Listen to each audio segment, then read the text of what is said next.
Tonight, you are invited to rest, to let your breath soften, and to drift gently into a long sleep story. In these quiet hours, we will move slowly through shadows of forgotten time, where stone and metal still whisper.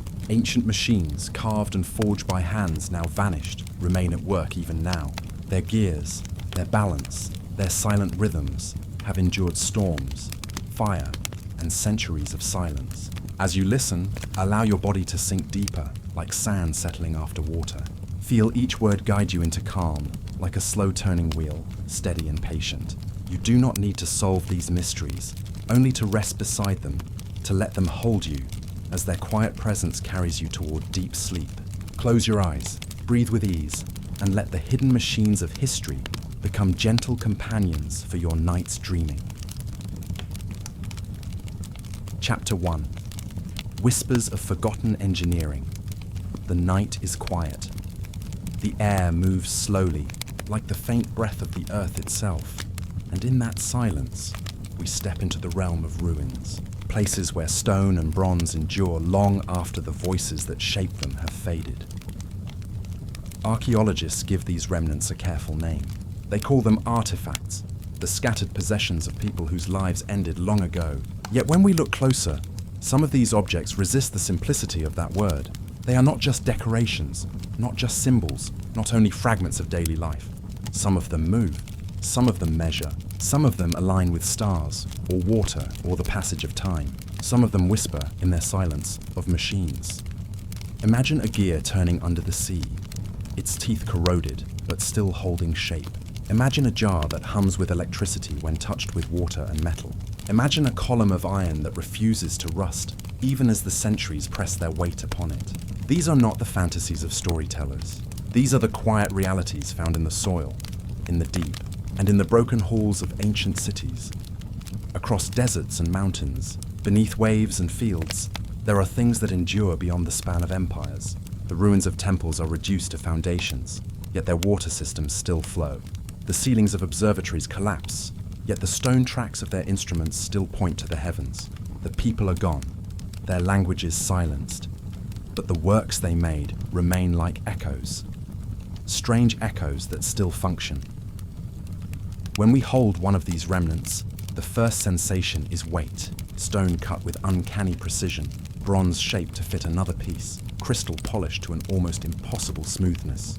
They feel deliberate, they feel purposeful, and in that weight lies a question. How could such precision exist so early? How could it survive so long?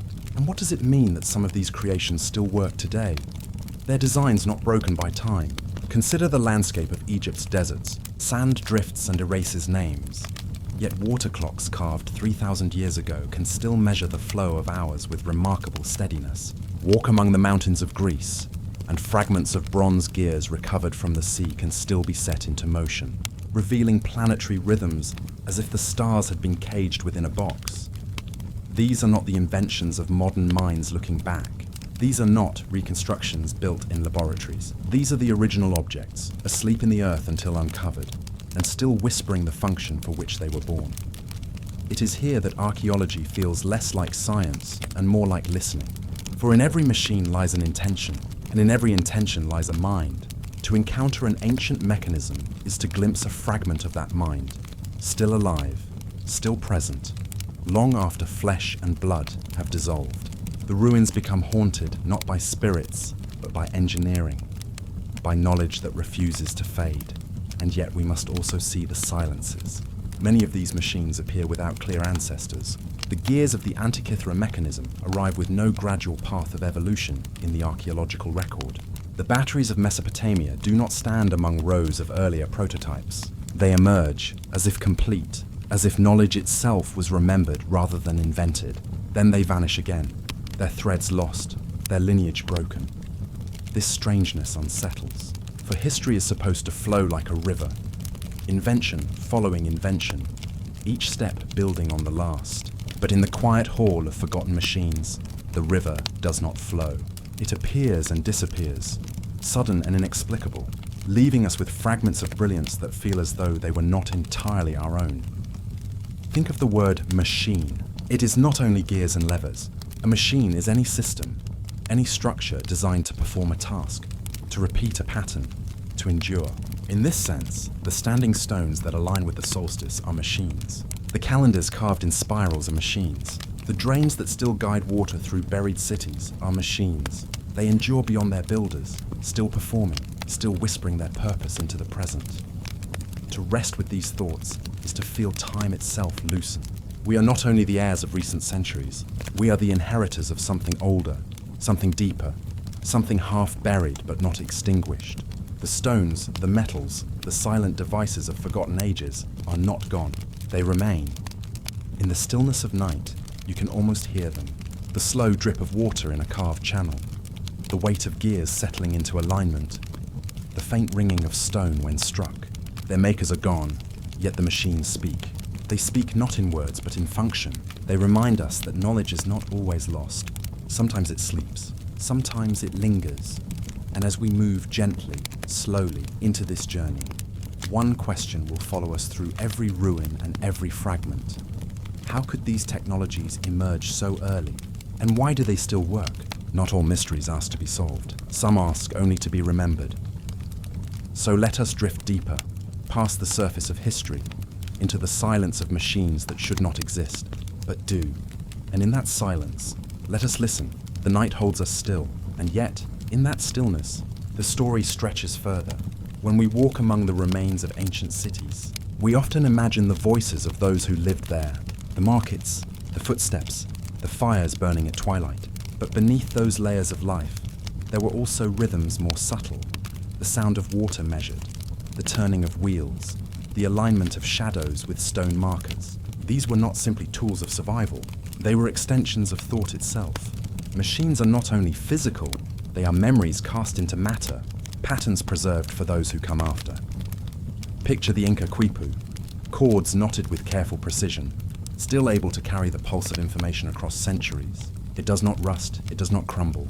It endures, a device of memory, a machine of data, created without writing, yet filled with silent voices. Even in silence it functions. Even now it speaks. Or imagine the faint grooves in megalithic stones, cut to channel water with almost mathematical intent. Some of these channels still flow, the water finding its path as though the hands of engineers remain present, guiding it even through millennia of abandonment. Such endurance is unsettling. Stone does not forget. Water remembers where it once moved, and together they create a machine larger than any single life, a living system that continues without its builders. These are not isolated wonders. They appear again and again in distant lands, separated by oceans, separated by languages, and yet joined by the same strange persistence. In China, the great bronze seismoscope, its dragons and toads still able to mark the pulse of the earth. In the deserts of Jordan, vast stone kites stretching across the landscape, still shaping the paths of herds long after hunters are gone. In India, a pillar of iron that has resisted corrosion for over 1,000 years, as though defying the very laws of decay. To stand before such things is to feel humility, for in them we sense a continuity older than nations, older than memory. We sense a hidden lineage of minds who understood principles we have forgotten, or perhaps principles we rediscovered only much later. Their machines do not explain themselves. They leave us only with function, with the bare whisper of design, and with questions. Perhaps that is why they haunt us. A pot, a coin, a broken shard. These we can understand. They are fragments of daily life. But a machine that still works, that lingers in the present as though its maker still breathes. This feels different. It feels as though the past is not truly gone. It feels as though we are not alone in our age. And in that sensation, there is unease. Were these creations singular accidents, born from chance brilliance, or were they the echoes of deeper traditions, carried forward from even older worlds? We do not know. The record is broken, scattered, incomplete, but the machines themselves remain, answering us not with words, but with the steady rhythm of their continued presence. Listen carefully, and you might hear it, the slow turning of an ancient gear, the drip of measured water, the echo of stone chimes struck by forgotten hands. These are not merely artifacts, they are timekeepers. They are reminders. They are fragments of thought that never died. And so, as we move through this journey, let us walk softly. For in the ruins, machines still breathe. They do not belong to us, but they speak to us. And perhaps they wait for us, to notice, to remember, to wonder. The night deepens, the silence grows wider, and still, the whispers of forgotten engineering remain. They are waiting. Chapter 2. The Antikythera Device, a clockwork. Cosmos, the sea is a keeper of secrets. Its surface glitters with light, but beneath lies a darkness where centuries gather and sleep. Ships vanish there, their timbers dissolving, their cargo swallowed. Yet sometimes when the sea releases what it has held, the world is forced to reconsider what it thought it knew. In the spring of 1901, sponge divers working off the Greek island of Antikythera descended into a clear blue silence. At first they sought sponges clinging to rocks, but what they found was stranger. On the seabed, scattered among broken amphorae and statues, lay the remains of a shipwreck. A vessel once heavy with treasures, marble figures, bronze works, vessels of glass. But from within this drowned collection emerged something quieter, something no one had expected. A corroded lump of bronze, fractured and green with centuries of salt. It did not look like much. At first glance it seemed a shapeless mass, nothing more than rusted debris. Yet hidden in that corrosion was a structure unlike anything else from the ancient world. As conservators carefully studied it, they noticed tiny gear teeth cut into the bronze. Fragments of wheels, delicate, interlocking, preserved despite the crushing depth. This was not sculpture. This was not ornament. This was a mechanism. The scholars called it the Antikythera mechanism, after the island where it was found. What they held in their hands was a device so intricate, so carefully engineered, that its very existence unsettled the timeline of human invention.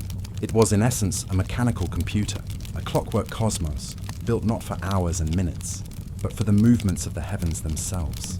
When restored, its gears could be turned by hand, and the device would show the motions of the sun, the moon, and the wandering planets across the zodiac. It could predict eclipses. It could mark the timing of the Olympic Games. Its precision rivals instruments built in Europe more than 1,000 years later. And yet this device was made in Greece, around 2 millennia ago, in an age where such complexity was not supposed to exist. Picture it, a wooden box, no larger than a shoebox, housing bronze gears of extraordinary craftsmanship. Each wheel cut with perfect symmetry, each gear tooth aligned to fit into the next with a seamlessness that suggests long practice. Some wheels turned forward, some backward, calculating cycles that repeat only once in many decades. The device, though incomplete, could be reconstructed to reveal at least 30 meshing gears, each one carved by hand, each one contributing to a harmony of celestial rhythm. For years, scholars resisted its implications. Surely they thought it must be simpler than it appeared. Surely it could not be as advanced as it seemed. But as technology allowed closer study, X-ray imaging, 3D scans, the truth revealed itself more plainly. The device contained not only gears, but inscriptions, instructions carved into its panels, describing its functions. It was designed to be understood, to be used, to guide its owner through the cycles of the cosmos. And here lies the mystery. No other device of its kind has ever been found from antiquity. No half-finished models, no simpler prototypes, no gradual trail of development. The Antikythera mechanism stands alone, a solitary wonder, as if it had emerged fully formed without precedent, only to vanish again into silence. Who built it? Some suggest the school of Hipparchus, the great astronomer of Rhodes. Others whisper of Archimedes, whose genius was said to command both mathematics and mechanics. Perhaps it was crafted in the workshops of Rhodes, known for their automata, their moving statues, their hidden gears. Yet no text, no record, no scroll describes its making. Only fragments, only corrosion, only silence. To hold such an object is to feel time dissolve. The bronze gears, though frozen by centuries, still show the touch of human hands. The teeth are not cast but cut, one, by artisans whose names are lost. Each groove bears witness to a craftsman who understood not only metal but mathematics, not only the hand but the heavens. And here, under the Aegean waves, that knowledge slept for nearly 2,000 years, untouched, waiting. What unsettles is not only its precision, but its loneliness. Why does it stand alone? If the Greeks could build this, where are the others? Where are the archives, the blueprints, the workshops filled with gears and wheels? Where is the lineage of machines that should have followed? Instead, we see silence. The device vanishes from history, and Europe does not rediscover comparable mechanisms until the medieval clockmakers more than a millennium later. It is as though a window opened briefly, revealing a hidden tradition of engineering, then closed again, leaving only one fragment, one survivor. Was it an accident, or was it deliberate? A knowledge too precious, too sacred, perhaps even too dangerous to spread freely? The Antikythera mechanism still moves. Modern replicas, faithful to the surviving fragments, turn as the ancients intended. The gears align, the pointers rotate, the heavens unfold in miniature. When you see it, when you hear the faint ticking of bronze upon bronze, there is a strange sense of intimacy. The stars are no longer distant. They are brought into your hands, turning like a wheel you can hold, like a secret you can turn and turn again. And so we are left with questions that stretch beyond archaeology. Was this device a lone marvel, the genius of one workshop at one moment in time? Or was it the final echo of something older, a surviving ember of a forgotten fire? Did it represent not invention, but remembrance? A memory of machines once common, now vanished. The sea does not answer. The island of Antikythera lies quiet. The divers who first lifted the fragments are long gone, but the device remains, housed in a museum in Athens, still drawing scholars, still unsettling the line of history, still whispering of a cosmos that can be held in the palm of a hand. Tonight, as you rest, imagine the slow turn of its gears. Imagine the rhythm of bronze teeth catching and releasing, the quiet motion of the heavens contained in a box of wood and metal.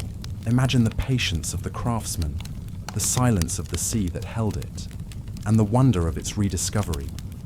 The Antikythera mechanism is not only a machine, it is a reminder that history is not always linear, that knowledge may rise and fall like the tide, and that sometimes, in the most unexpected places, the past speaks with a voice we cannot fully explain. Let us leave it here, in its glass case, still turning, still whispering. The cosmos contained within gears, the mystery contained within silence, and as the night deepens, let the rhythm of its movement guide you inward, into stillness, into rest, into sleep. Chapter 3. Baghdad's Copper Secrets. The forgotten batteries beneath the drifting sands of Mesopotamia. The earth still holds echoes of one of humanity's oldest cradles of civilization. Here, between the rivers of Tigris and Euphrates, cities rose and fell. Temples were built, libraries were burned, empires passed into silence, and yet the ground remembers. Buried deep within its soil, archaeologists have uncovered something unexpected, something that whispers of a force most of us associate with the modern age. Clay jars, unremarkable at first sight, surfaced in the late 1930s. During excavations on the outskirts of Baghdad, their surfaces were cracked, their shapes simple, like countless other vessels scattered across the ancient Near East. But when opened, these jars revealed an unsettling secret. Inside, each was lined with a rolled sheet of copper. Into this, an iron rod had been inserted, often corroded, but still in place, as though it had once carried a burden of unseen energy. To a casual observer, they might appear as little more than broken jars. Yet, when reconstructed, they resembled something strangely familiar to modern eyes. A simple galvanic cell, the basic form of a battery. The idea is disarming in its simplicity. Fill the jar with an acidic liquid, perhaps vinegar or sour wine or lemon juice, and a reaction occurs. A small current flows between the copper and the iron. Not enough to power the world, but enough to produce a spark, enough to carry charge, enough to remind us that electricity was not discovered only in recent centuries. It is here that the imagination begins to stir. Did the ancients, in the time of Parthian or Sasanian rule, know of electricity? Did artisans understand that within metal and liquid, there could be a hidden fire, an invisible force waiting to be drawn out? Or were these jars created for some other purpose, their resemblance to batteries only an accident of design? The questions linger. Some scholars propose that the so-called Baghdad batteries may have been used for electroplating, the process of depositing thin layers of precious metal onto jewelry or ritual objects. Others suggest medicinal or ritual uses, where a faint tingle of current could have been interpreted as a sacred presence, a divine spark. Still others dismiss the idea entirely, regarding them as mere storage vessels for scrolls or sacred writings. And yet, the possibility remains. When replicas of these jars were tested in laboratories, they did indeed produce small currents. Modern scientists, curious and cautious, connected wires, poured vinegar, and watched as the needle of a meter moved. The ancient jars worked. They still worked. What does it mean to imagine electricity in the hands of ancient priests, artisans, or healers? The thought unsettles us, for it stretches the boundaries of history's narrative. We are taught that the harnessing of electricity belongs to the modern world, the age of Franklin, Volta, and Faraday. Yet here, thousands of years earlier, something whispers that perhaps the current was known, not widespread, not industrial, but remembered in hidden corners, used for purposes we may never fully grasp. It is not the scale of the power that matters, but the knowledge that such power was possible. A clay jar becomes more than clay, it becomes a vessel of mystery, a machine that hums softly with potential, a reminder that the ancients may have touched forces we thought were ours alone. And still, the silence remains. No ancient text describes the making of such a device. No inscription tells us of its use. We have only the jars, corroded and fractured, and the unsettling truth that they function even now. In the museums of Baghdad, behind glass, the fragments rest. Quiet, unassuming, they do not reveal their story. But if you lean close, if you imagine liquid poured within, you can almost sense it. A faint hum, a spark that bridges time, a hidden current that flows not only through copper and iron, but through the story of human curiosity itself. Perhaps it was not electricity as we know it. Perhaps it was something more symbolic, more ritualistic. Electricity that was felt not as science, but as magic, a tingling in the hand, a sensation of life drawn from inanimate metal, interpreted as divine. Across many cultures, lightning was seen as the weapon of the gods, fire from the sky, a power beyond human reach. To capture even the smallest echo of that fire in clay and copper would have seemed a sacred act. And yet the jars remind us of something more troubling. Knowledge does not always move forward. It appears, disappears, and is forgotten. If these vessels were indeed batteries, then the knowledge of their making vanished into the soil, unrecorded, abandoned, swallowed by the turning of empires. Only centuries later did humanity stumble upon it again, calling it a discovery when perhaps it was only a rediscovery. Here, in the silence of Baghdad's forgotten fields, we encounter once more the unsettling rhythm of history. Brilliance that blooms, brilliance that vanishes, brilliance that sleeps beneath the sand. As you rest, picture the jar before you. Clay, simple and earthen. Inside, a lining of copper, weathered but deliberate. At its center, an iron rod, corroded but unbroken. Pour in the sourness of vinegar, and a hidden spark comes alive. Not visible, not loud, but there, a presence. An invisible hum bridging earth and metal. Let the thought drift with you. Ancient hands shaping clay, rolling copper, pressing iron. Ancient minds wondering at the tingle of a force unseen. Priests, perhaps, or artisans, perhaps healers. Their names long dissolved, but their machines still whispering. The jars do not explain themselves. They do not tell us why. They do not tell us how far this knowledge reached. They do not reveal whether it was science or magic or both. They remain silent. And in that silence lies their power. The Baghdad batteries endure not because they give us answers, but because they leave us with questions. Questions that stretch across centuries. Questions that remind us how much of human history lies in shadow. Questions that invite us to listen, slowly, reverently, to the whispers of forgotten knowledge. And so we leave them here, in the museum, behind glass, resting quietly. Clay, copper, iron, and the faint hum of mystery. The ancients spoke often of fire that did not burn, a fire of the heavens. In Mesopotamia, lightning was the mark of divine anger, wielded by gods such as Adad or Marduk.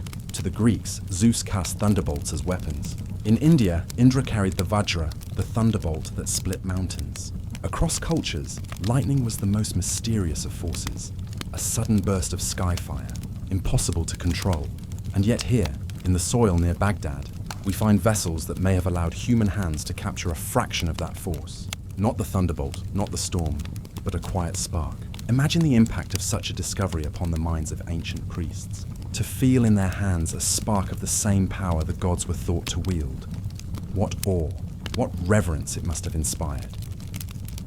In this way, the Baghdad jars could have been more than tools. They may have been instruments of ritual. Imagine a priest, in the half-darkness of a temple, holding a copper object in one hand, touching it with another connected by wire to the jar. A faint sting, a tingling current running through flesh. To us, it is the simplest of circuits. To them, perhaps, it was communion with the divine. Even the act of electroplating, if indeed that was their use, could have carried sacred meaning. To take a dull object of copper or bronze and through invisible means coat it in silver or gold was to transform the ordinary into the radiant. The process would have seemed like alchemy, like conjuring, like summoning the glow of the gods themselves onto ritual vessels, amulets or crowns. If this was so, then electricity was not an everyday tool, but a hidden art reserved for temples, reserved for ritual, reserved for those who mediated between heaven and earth. Still, the jars remain ambiguous. No text from Mesopotamia, Persia, or the later Parthian world tells us their story. Silence hangs around them. Scholars argue, experiment, replicate, but the ancient voices do not speak. We are left instead with fragments, with possibilities, with the haunting realization that history's timeline is never as neat as we imagine. And perhaps that is the deeper meaning of these jars. Not that they prove electricity was mastered, but that they remind us how easily knowledge can appear and disappear. A discovery may flicker into existence, held by a handful of artisans, then vanish when kingdoms fall, when libraries burn, when traditions fade into dust. Think of other forgotten sciences. The concrete of Rome, stronger than much of our modern stonework, lost for centuries before we relearned its secrets. The steel of Damascus, patterned and resilient, its method of forging lost to time. The star maps of Polynesian navigators, carried not on parchment, but in memory, nearly vanished when oral traditions were broken. Each fragment reminds us, knowledge is not a straight road, but a spiral, circling, breaking, returning. And so too with the Baghdad batteries. Whether they were batteries in the sense we know, or something stranger still, they stand as echoes of a knowledge once alive, now silent. Tonight, as you sink deeper into stillness, picture them not in a museum, but in their own time. Clay jars newly made, copper shining, iron clean, perhaps arranged in rows, tended carefully, filled with liquids that fizzed and soured. Imagine the quiet hum of power, faint but real, flowing unseen. Imagine the awe of those who first discovered it, the careful secrecy with which it was guarded, the rituals that may have accompanied its use. Chapter 4. The Aeolipile, Steam Power. Before the industrial age, in the drifting hush of history, there are inventions that gleam like faint stars, glimpses of knowledge so advanced, they appear misplaced, as if torn from a future not yet arrived. Among these fragments lies the Aeolipile, a vessel that breathed steam, whirled in circles, and whispered of power long before coal, iron, and the smokestacks of the industrial age. The year is the 1st century of our era. The place is Alexandria, the great city of Egypt founded by Alexander, where the Mediterranean world gathered scrolls, scholars, and artisans in the vast libraries and workshops of its golden age. In this city, a man known as Heron, or Hero of Alexandria, set pen to papyrus to describe wonders both practical and magical. Among them, he wrote of a simple device, a hollow sphere mounted on a pair of pivots, pierced by bent tubes. Beneath it, a fire was lit. Water inside the sphere boiled. Steam escaped through the tubes, and the globe began to spin, turning endlessly as long as the flame endured. It was, in essence, the first recorded steam engine, a device that transformed water and fire into motion. To us, such a description is immediately recognizable. We see in it the faint ancestor of locomotives, turbines, and factories. Yet for the ancients, the Aeolipile was not a machine of labor. It was rather an object of wonder, an instrument of temple mystery, a demonstration of forces unseen. Some scholars believe Heron's engines were used to create illusions in sacred spaces. Imagine entering a temple, heavy with incense and the low chants of priests. Before the altar, great bronze doors begin to open of their own accord. A flame leaps up upon the shrine without human touch. The worshipper believes the gods themselves have answered the prayers. Behind the scenes, hidden pipes, siphons, and devices like the Aeolipile may have done the work. The power of steam, harnessed not for industry, but for awe. And so the question rises like mist from boiling water. Why did this knowledge not spread? Why did the spinning globe of Heron not evolve into engines of transport, of agriculture, of empire? Why did the Aeolipile remain a curiosity, while the world waited 1,500 years for steam power to reshape civilization? The silence is profound. For centuries after Heron, the device vanishes from record. Scrolls decay, libraries burn, and empires collapse. The Aeolipile sleeps, as if placed in some forgotten vault of time. Some have suggested that the ancients lacked the materials to advance the idea. No strong steel for boilers, no systems of valves or pressure chambers. Others believe that in societies built upon slave labor, there was little need to mechanize toil. The hands of the enslaved were to rulers more abundant and less costly than machines. And so the spinning globe remained a toy, an illusion maker, a marvel of philosophy rather than a tool of transformation. Yet one cannot help but wonder if there was more to it. If knowledge this profound was deliberately withheld, guarded, or concealed within the veils of ritual, perhaps its power was deemed too unstable, too dangerous, or too sacred to place into daily use. The ancients often merged science with mystery, invention with devotion. The line between the natural and the divine was thin, shifting, and often blurred. We must also remember that Heron was not alone. The world he inhabited was filled with mechanical genius. Earlier, in the courts of the Hellenistic kings, engineers had devised intricate automata, birds that sang by means of hidden bellows, figures that moved their arms through concealed weights, even devices that poured wine or water, depending on which vessel one chose. In the temples of Egypt, great doors are said to have opened by hidden fire-driven machinery.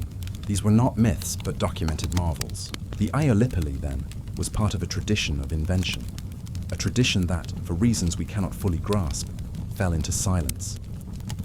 The silence deepened through the centuries.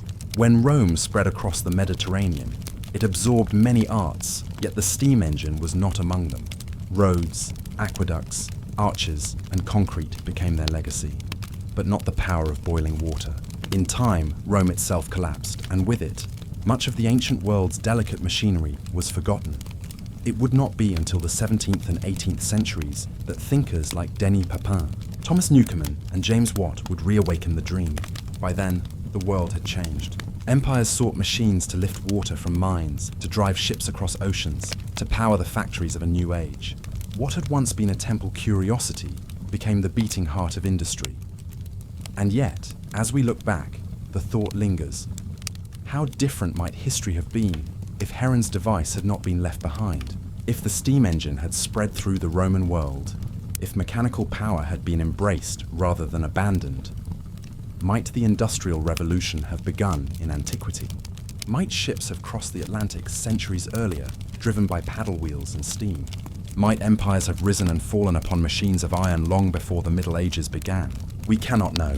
We can only trace the faint outlines of what was, and what might have been. Tonight, as you drift further into quiet, picture the Aeolipile not in the sterile case of a museum, but alive in the glow of firelight. A bronze sphere, polished and gleaming, mounted delicately upon its pivots. Beneath it, a brazier of glowing coals. Slowly, the water within begins to boil. Wisps of steam rise, curling like incense. Then, with a hiss, the first jets emerge, and the globe stirs. It turns gently at first, then faster, steady, almost tireless. The sound is soft, a faint whirring, a whisper of motion carried on the breath of steam. In that moment, time seems to blur. You can feel both the temple of antiquity and the factory of centuries later. One sphere spinning for ritual, another spinning to power a locomotive. They are connected, threads across millennia, reminders that knowledge may vanish, but it rarely dies. It waits, sleeping, until the world is ready to call it forth again. And so, the Aeolipile turns, endlessly, in imagination and in memory. A wheel of fire and water, forgotten by its age, reborn in another. A symbol of how fragile and how eternal human invention can be. The chapter does not end with answers, but with silence. The silence that followed Heron, that cloaked the Aeolipile for centuries. A silence into which you may now rest, as the turning of ancient steam becomes a rhythm for your breath, a gentle current drawing you deeper into sleep. Chapter 5. The Lodestone Compass. Navigators of forgotten seas, across the endless horizon of the world's oceans, the compass needle turns. It points steadily, unwavering, drawn not by wind or wave, but by the unseen breath of the earth itself. Long before satellites mapped the globe, long before sextants traced stars across the night sky, there was the lodestone, a stone that seemed alive, a fragment of the planet endowed with the power to orient, to guide. to whisper direction into the hand of a sailor. The first chronicles that reach us clearly come from China. In texts from the Han Dynasty, more than 2,000 years ago, we find mention of magnetized stones that aligned with the cardinal points. At first, these were not used to cross seas, but to divine balance, to harmonize spaces, to find the invisible flows of qi in the practice of geomancy. The stone was laid upon bronze plates, floating in water or suspended upon silk threads. It turned of its own accord, aligning with the poles, and those who observed it read in its movement a reflection of heaven's order upon earth. Yet by the 11th century, Chinese mariners had adopted the lodestone for navigation. On vast junks that crossed the South China Sea, they carried not only sails and provisions, but small bowls of water with delicate slivers of magnetized iron resting upon their surfaces. These needles, trembling but steady, pointed north, granting sailors the confidence to move across waters where no landmarks could be seen. It was a revolution, a tool that freed the seafarer from the tyranny of clear skies and familiar coastlines. But the story does not end there, for whispers persist that the compass is older still. Fragments of evidence suggest that long before the Han scribes inked their scrolls, mariners in forgotten ages may have known how to harness the Earth's magnetic field. In the Mediterranean, tales survive of Phoenician merchants who steered by more than stars. The Norse sagas hint at sunstones and other tools to find direction even in storm or fog. In Mesoamerica, archaeologists have uncovered artifacts of magnetite, carefully carved and aligned in ways that suggest more than ornamental use. Could these have been primitive compasses, guiding journeys across waters we once believed were never crossed? The lodestone itself carries an aura of mystery. Unlike common rock, it responds to touch, to alignment, to invisible forces. When held, it seems inert, and yet when freed to move, it seeks north, as if obeying a secret law of the cosmos. To ancient minds, this was no mere mineral. It was a living stone, a fragment of the earth infused with spirit. In many cultures, it was revered as a charm, a talisman, a guide not only across seas, but across the uncertainties of life. Consider what it means: a natural material that aligns itself with the planet's poles, waiting for a curious hand to notice, to grind it into dust, stroke iron against it, and watch as the lifeless metal awakens with the same hidden power. The compass is both simple and profound, a piece of the world itself, made into a bridge between human intention and the great expanse of the unknown. Now imagine the early sailor, his boat small, his provisions limited, the sea around him vast and merciless, its moods shifting with little warning. The stars are hidden behind cloud, the shoreline a memory fading behind waves, and yet in his hand a needle trembles, unwavering in its fidelity. It points him home, or onwards, into waters unseen. It is in this fragile balance, between terror and trust, between the abyss and the unseen pull of earth, that the lodestone's true meaning emerges. It is said that Chinese fleets, centuries before European caravels ventured westward, sailed deep into the Indian Ocean, perhaps even beyond. With compasses in hand, they reached lands that were, to them, less mysterious than to those who would discover them later. Maps, now lost or hidden, may have been drawn from such voyages. And if whispers are true, if earlier peoples also harnessed this power, then the history of human migration across oceans may be older, and far richer than we are taught to imagine. Why then do traces of compasses appear in cultures scattered far apart? In China, in Scandinavia, in the Americas? Did knowledge arise independently, as if the stone itself invited discovery wherever it was found?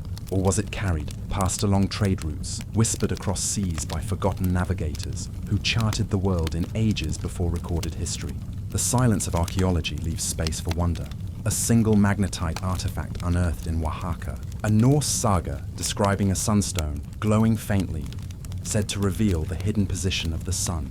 A vague medieval traveler's tale of Arabs using iron fish to point the way. Each clue faint, incomplete, and yet together suggesting that the Earth's magnetic field was known, touched, and trusted by hands far older than the textbooks allow.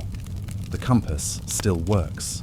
Pick up a fragment of lodestone today, let it turn in water, and it aligns itself with the poles just as it did 1,000 or 5,000 years ago. These are not broken relics of the past, but enduring instruments, ancient machines that never cease to function. They whisper in their quiet turning that the laws of nature have always been present. awaiting only recognition. And so, as the Aeolipile spun with steam, so the lodestone points with silence. Both reveal how much the ancients knew and how much was forgotten, delayed, or ignored until the world was ready again. Now, in this quiet, let yourself picture the ancient sea.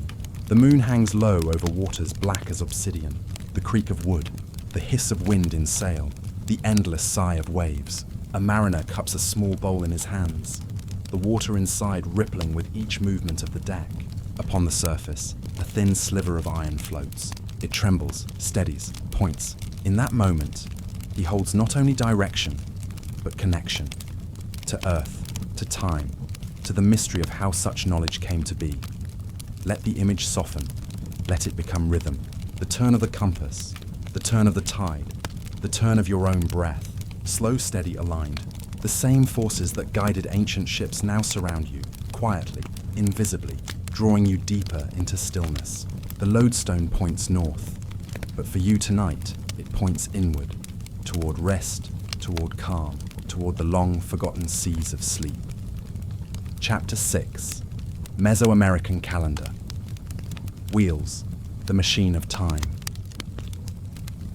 In the deep jungles of Mesoamerica, where caber trees rise like pillars between earth and sky, vast stones rest in silence. Some lie broken, others still stand upright, half buried in moss and vine. They are not mere monuments, they are wheels of time, carved with astonishing intricacy, etched with symbols that speak of cycles far older than the civilizations that preserved them. To sit before one of these stones is to feel the weight of ages pressing gently upon the present, reminding us that long before our mechanical clocks began their steady ticking, another kind of machine had already been built, one made not of iron or bronze, but of mathematics, sky, and stone. The Maya, whose cities flourished between the 3rd and the 9th centuries of our era, left us inscriptions that still confound with their precision. They did not count time as we do, in a single linear thread. Instead, they measured it in interlocking cycles, each wheel turning within another, a rhythm of creation and return. The most familiar of these is the 260-day sacred calendar, the Tzolk'in, 20-day signs combined with 13 numbers to form a cycle of 260 unique days. Alongside it ran the Hab, a solar calendar of 365 days. The two together formed a great cycle of 18,980 days, just short of 52 years, after which the combination repeated. This was not chance, nor arbitrary design. It was a weaving of human life into the larger fabric of celestial motion. To the Maya and their successors, time was alive. Each day was not only a number, but a force, a presence, a breath in the great unfolding of existence. To be born on one day rather than another was to be shaped by that energy, to carry its pattern into one's destiny. But beyond the human and the ritual, these calendars contained a precision that astounds modern eyes. With them, the Maya charted the movement of Venus across the heavens, predicting its risings and settings with accuracy that rivals our own instruments. Their calculations of solar eclipses, lunar cycles, and the turning of the seasons remain verifiable today, carved into stone more than 1,000 years ago. The Aztec inherited and reshaped this inheritance. Their sunstone, often called the Aztec calendar stone, rests today in Mexico City, its face a vast circle of glyphs radiating outward in perfect symmetry. At its center stares the visage of Tonatiuh, the sun, bearing witness to the endless cycles of creation and destruction. Around him unfold rings of symbols, the days, the directions, the cardinal points of cosmic order. This was not simply art, it was a diagram of reality, a map of time itself. When we look at these wheels, we are tempted to call them calendars, because they measure days, months, and years. Yet in truth, they are more. They are machines of time, enduring constructs that still function. Even now, their cycles align with solstices and equinoxes, with eclipses and the delicate balance of agricultural seasons. A stone wheel that has lain unmoved for centuries continues to turn, not physically, but through its symbolic mathematics, keeping pace with the heavens above. Imagine, then, the role these wheels played in ancient life. A priest stands upon a high platform, the jungle stretched endlessly beyond. Before him lies a carved disc, its symbols worn but legible, aligned to the motions of sky. With this tool, he can tell his people when to plant maize, when to expect rains, when to gather for festivals of renewal. He can announce the coming of an eclipse, turning dread into reverence. In his voice is not the uncertain guess of a farmer, but the authority of cosmic order, revealed through stone. For the people gathered below, the wheel was proof that the world was bound to an intelligible rhythm, that chaos was held at bay by knowledge preserved in sacred geometry. What is most haunting is how enduring these systems are. Our mechanical inventions rust, our software becomes obsolete, but the Mesoamerican calendars still run, needing no maintenance, no winding, no power, but the turning of the earth and the arc of the sun. To this day, Mayan daykeepers in Guatemala and southern Mexico continue to consult the Tzolk'in, blending ancient practice with modern life. The days are still named, the cycles still honored, the energy still invoked. A machine that began its work long before the rise of Europe continues unbroken, bridging worlds and centuries. Scholars often ask, how could such precision arise without telescopes, without clocks, without the instruments we believe necessary for science? The answer remains elusive. Observation, yes. Centuries of watching the skies, recording the slightest variation of Venus or the shadow of an eclipse. But there is also something else, something more difficult to quantify. A worldview that saw time not as a backdrop, but as a living presence. Perhaps it was this intimacy with cycles, this reverence for recurrence, that allowed them to notice what others overlooked, and still, deeper questions linger. Were these calendars wholly their own invention, or did fragments of an older knowledge find their way into the jungles of Mesoamerica? In Olmec sites, far older than the Maya, we find symbols that hint at an early reckoning with celestial order. In other corners of the world, Mesopotamia, Egypt, the Indus Valley, calendars too emerged, each with startling accuracy, each bound to cycles of sun, moon, and stars. Did cultures separated by oceans arrive at these insights independently? Or were they inheritors of something more ancient, something nearly forgotten? The calendar wheels whisper of a machine not made by human hands, but reflected by them. The cosmos itself is the mechanism, the tilt of the Earth, the orbit of the moon, the dance of planets across the ecliptic. By carving these rhythms into stone, the Maya and Aztec did not create time. They mirrored it, captured it, gave it form. In this way, the stones still turn, because the heavens still turn. The machine they built is not broken, because it was never mechanical. It is cosmic, eternal, carved only as reflection. Let us linger here, in the hush of a temple plaza long abandoned. The jungle presses close, roots coil over stairways, parrots wheel overhead. But at the heart of the ruins, the stone disk lies waiting, its symbols sharp even after centuries of rain. The air is heavy, but within the carvings breathes clarity. You can almost hear it, like the faint clicking of gears, the silent turning of cycles, the unbroken rhythm of the universe. The wheel does not need to move. It turns nonetheless, in alignment with everything that is. As night falls, the sky above these ruins fills with stars. The Milky Way arches across the heavens, a river of light mirrored by the rivers below. The wheel of stone rests beneath it, a reflection of a reflection, human hands inscribing what the cosmos already spoke. The days will pass, the years will pass, and the cycles will repeat. And still, the calendar will work, measuring the unfolding, reminding us that time itself is both mystery and machine. Let your mind drift upon these rhythms, the turn of the harp, the spin of the tzolk'in, the great interlocking gears of cosmic order. Breathe with their cadence. Feel how even now, in your own life, cycles repeat. Breath in, breath out, day and night, waking and sleep. You too are part of this machine, not apart from it, but turning within it, gently, endlessly. And as the stone wheels continue their silent work, let their rhythm guide you into stillness. The machine of time turns, and with it, you are carried. Not forward, not backward, but inward, into the long, slow unfolding of rest. Chapter 7. Egyptian water clocks, the liquid pulse of time beneath the blazing sun of Upper Egypt, where sandstone pillars rise like forests frozen in time. Fragments of carved vessels lie preserved in shadows. These are not ordinary jars, nor offerings for the tombs of kings. They are vessels designed to measure the passing of hours. Water clocks, instruments through which the ancients gave rhythm to both ritual and cosmos. They remain among the most haunting relics of Egypt's sacred science, whispering of a time when flowing water was more than sustenance. It was the very heartbeat of eternity. In the precincts of Karnak and Luxor, archaeologists have uncovered remarkable bowls of stone. On their inner surfaces, lines are incised, carefully measured, descending in intervals from rim to base. When filled with water, droplets would escape through a small hole, and as the water level fell, it revealed the hour by aligning with the etched marks. Each carved line was not arbitrary.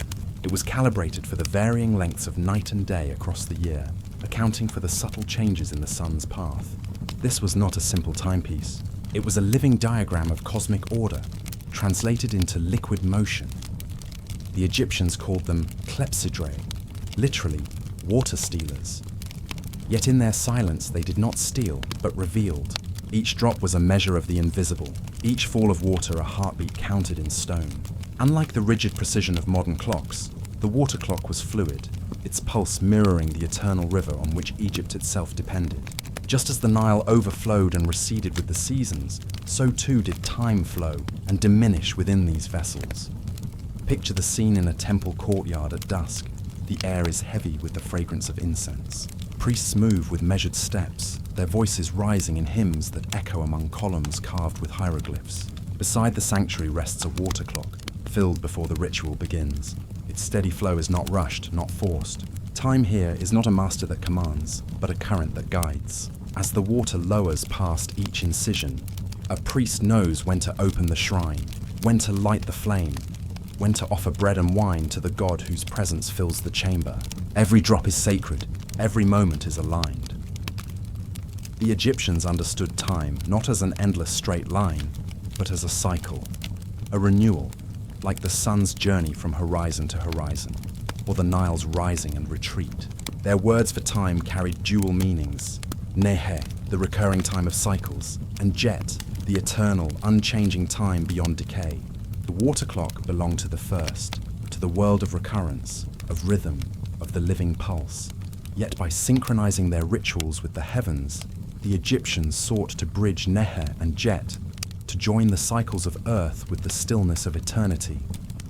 Some of these clocks remain astonishingly precise. A vessel from Karnak, dating to the reign of Amenhotep III, still functions when tested, its measurements aligning with the hours of night recorded in ancient texts. Imagine this, a device more than 3,000 years old, carved by hands long turned to dust, still able to tell time through nothing but water's descent. Few of our own instruments will endure so long, let alone retain their function. But the water clocks were more than practical. They were cosmic in intent. In the astronomical ceilings of tombs and temples, gods row the solar bark across the night sky, hour by hour. Each stage of the journey corresponds to a division of time, and priests, using their water clocks, mirrored these hours on Earth as they performed the rites that kept the cosmos in balance. Time, water, ritual, and stars were not separate categories. They were one current flowing together. This merging of ritual and science challenges our modern distinctions. Today we divide technology from religion, mechanics from mystery. But in ancient Thebes, the drip of water in a stone jar was at once a scientific measurement and a sacred act. To know the hour was not to dominate time, but to participate in its unfolding, to ensure that human ceremony resonated with celestial order. Consider also the symbolic resonance of water itself. The Nile was life, and in Egyptian thought, the primeval waters of Nun lay beneath all creation. Out of this infinite ocean, the first mound of earth arose, and upon it the sun god gave light. By shaping water into a clock, the Egyptians transformed the very substance of creation into a measure of days and nights. Each drip from the vessel was a reminder of that first emergence, of time flowing from eternity into the world. It is tempting to imagine the water clocks as solitary objects, but in truth, they were never alone. They were part of a greater architecture of time. Sundials marked the day, shadow clocks aligned with the sun's passage. Star charts tracked the night. The water clock served where shadows could not reach, in darkness, within sanctuaries, in the secret hours when rituals were performed far from the sun. It was a keeper of hidden hours, a guardian of the unseen. Even now, standing before one of these vessels in a museum, one feels its quiet power. The stone is smooth, worn by hands that once filled it. The incised lines descend like a staircase into mystery. You can almost hear the faint trickle of water escaping, drop by drop, each fall vanishing into silence yet marking an invisible rhythm that cannot be denied. It is humbling to realize that with nothing but stone, water, and observation, these ancient people captured the pulse of time, with a sensitivity that speaks across millennia. And yet, as with so much of Egypt's sacred science, questions linger. Were the water clocks only tools of ritual, or did they also serve in broader measurements? In architecture, in astronomy, perhaps even in the regulation of civic life? Some scholars suggest they may have been used to calibrate the length of hours across the shifting seasons, enabling the Egyptians to maintain a harmony between temple rites and celestial motion. Others propose that their markings reveal knowledge of precession, the slow drift of the heavens that unfolds over thousands of years. If so, then the water clocks were not only instruments of ritual precision, but keys to a deeper, cosmic awareness. Whatever their full scope, one truth remains: they endure. Thousands of years after their makers passed, these vessels still whisper the rhythm of water and time. The Nile still flows, the sun still rises over Luxor, and in the quiet halls of museums, water clocks carved for gods and kings still speak, if we are patient enough to listen. So let us imagine, in the silence of night, a vessel of stone filled with cool water. A small hole opens and a drop falls, then another and another. The sound is soft, almost imperceptible, yet in its regularity is a profound stillness. Each drop is an hour, an echo of stars above, a moment aligned with all that is. The vessel does not hurry. The water does not resist. Time flows, measured in silence, carried by water, guided by stone. And as you drift into the rhythm of those falling drops, let yourself be carried too. Not forward into urgency, not backward into memory, but downward, into stillness, into the ancient current that has always flowed, and always will. The liquid pulse of time continues, and you, like the water, are part of its endless journey. Chapter 8. The Temple Doors of Steam. Mechanized faith, in the hushed interior of a sanctuary, where the light of oil lamps flickered against walls inscribed with hymns, a moment of revelation unfolded. The altar stood at the heart of the chamber. Priests approached, solemn and deliberate, and upon its surface they placed the offering of fire. As the flames rose, the faithful gathered before the great doors of the temple, waiting. Slowly, with a groaning of ancient hinges, the doors swung open by themselves. To the eyes of worshippers, it was the god's presence manifest in movement. To the priests hidden behind veils of ritual, it was the secret breath of steam and air, harnessed and directed. This was no trick of illusion alone. In scattered fragments of ancient texts, preserved in Greek manuscripts, descriptions survive of devices so advanced that they seem to belong not to the ancient world, but to the workshops of the modern age. The name most often associated with them is Hero of Alexandria, an engineer, mathematician, and keeper of temple secrets in the 1st century of our era. He described a system in which heat, rising from a fire lit upon the altar, created pressure in concealed vessels of water. The expanding air and steam, channeled through hidden pipes, pushed against counterweights and levers, until, with quiet inevitability, the massive doors of the sanctuary began to move. To the congregation, this was a miracle. To the priest, it was engineering cloaked in sanctity. Here was the merging of faith and mechanics, of divine presence and human craft. The temple doors were not alone in this fusion of the sacred and the mechanical. Hero's writings describe other marvels. Statues that poured libations at the pull of a hidden cord, birds that sang as air passed through concealed whistles, miniature theatres where gods enacted dramas powered by pulleys and gears. But none carried the weight of mystery as profoundly as the doors themselves. They were thresholds, liminal spaces between human and divine. For them to open without touch was no mere spectacle. It was a symbolic act, the dwelling of the god inviting mortals to enter. We must imagine the effect. In a world where nature's rhythms were read as messages of the divine, where the rising of Sirius heralded the flood of the Nile, where eclipses stirred fear and reverence alike, the sight of temple doors opening by their own will would have been overwhelming. The people standing in the courtyard did not see hidden pipes or carefully balanced levers. They saw the god respond to fire, to offering, to devotion. They saw divine will moving matter, yet behind the veil, the priest understood the mechanism. And in this lies a profound ambiguity. Was it deception, or was it participation in the divine order? To the modern mind, such devices appear as tricks. Sleights of hand meant to impress the credulous, but to the ancient priesthood, steeped in the philosophy of Egypt, Babylon, and Greece, mechanics itself may have been seen as an extension of the sacred. Nature's laws were the laws of the gods, to harness pressure, to guide steam through bronze pipes, to move doors with invisible breath. Was this not itself a miracle, a proof of divine principles embedded in creation? The deeper we descend into these accounts, the more haunting the questions become. Were such devices confined to Alexandria, where Greek ingenuity flourished in the shadow of the library, or were they echoes of an older knowledge, fragments of a technological tradition that stretched back to Egypt's great temples, to Mesopotamia's ziggurats, to places where ritual and architecture already converged with hidden mechanisms? Hero did not invent the idea of automated doors. He inherited it. Hints survive in earlier texts that mechanisms of air and water were known to the priests of antiquity, used not as entertainment, but as instruments of worship. Archaeological traces are elusive. Pipes of bronze corrode, levers of wood decay. What remains are the testimonies of writers, the schematics copied in manuscripts, the faint echoes of machinery once concealed in sanctuaries now reduced to ruins. Yet the descriptions are too detailed, too consistent, to dismiss as pure imagination. The mechanism of steam and pressure is real.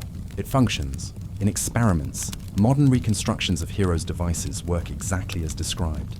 Place water in a sealed container, heat it with fire, allow pressure to build. The result is motion, force, the ability to shift massive doors without a human hand.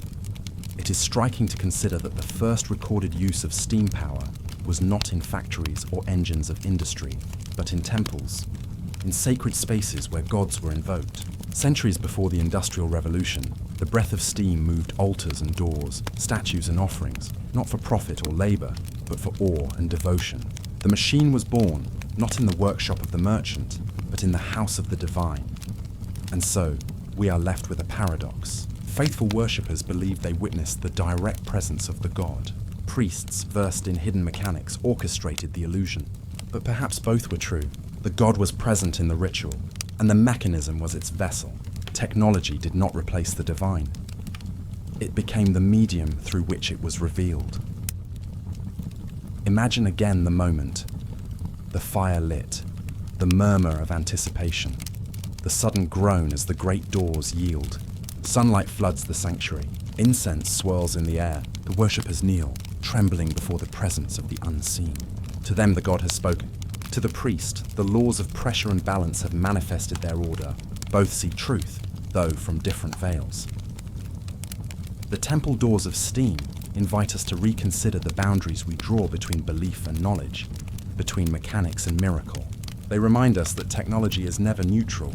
It is always clothed in meaning, always embedded in culture. In the ancient world, machines did not strip the sacred from ritual. They deepened it, made it tangible, gave it weight and spectacle. Today, the ruins of those temples stand silent.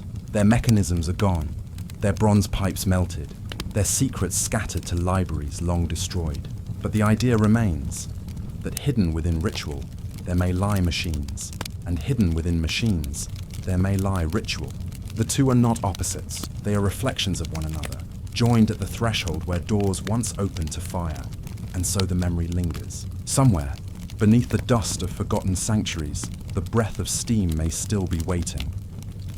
Chapter 9. Mysterious Wheels of Dendera. The light that shouldn't be. Beneath the sandstone ceilings of the Temple of Hathor at Dendera, shadows linger where once incense curled through the air.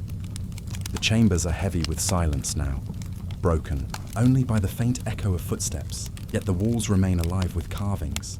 Among them are images unlike any others in Egypt. Long, oval shapes, coiled with serpentine forms, connected to what appear as stems or cables, supported by figures of gods and priests. For generations, these reliefs have ignited debate. To the trained eye of an Egyptologist, they are symbols. Sacred lotus flowers, serpents rising from the primal waters, expressions of creation myths.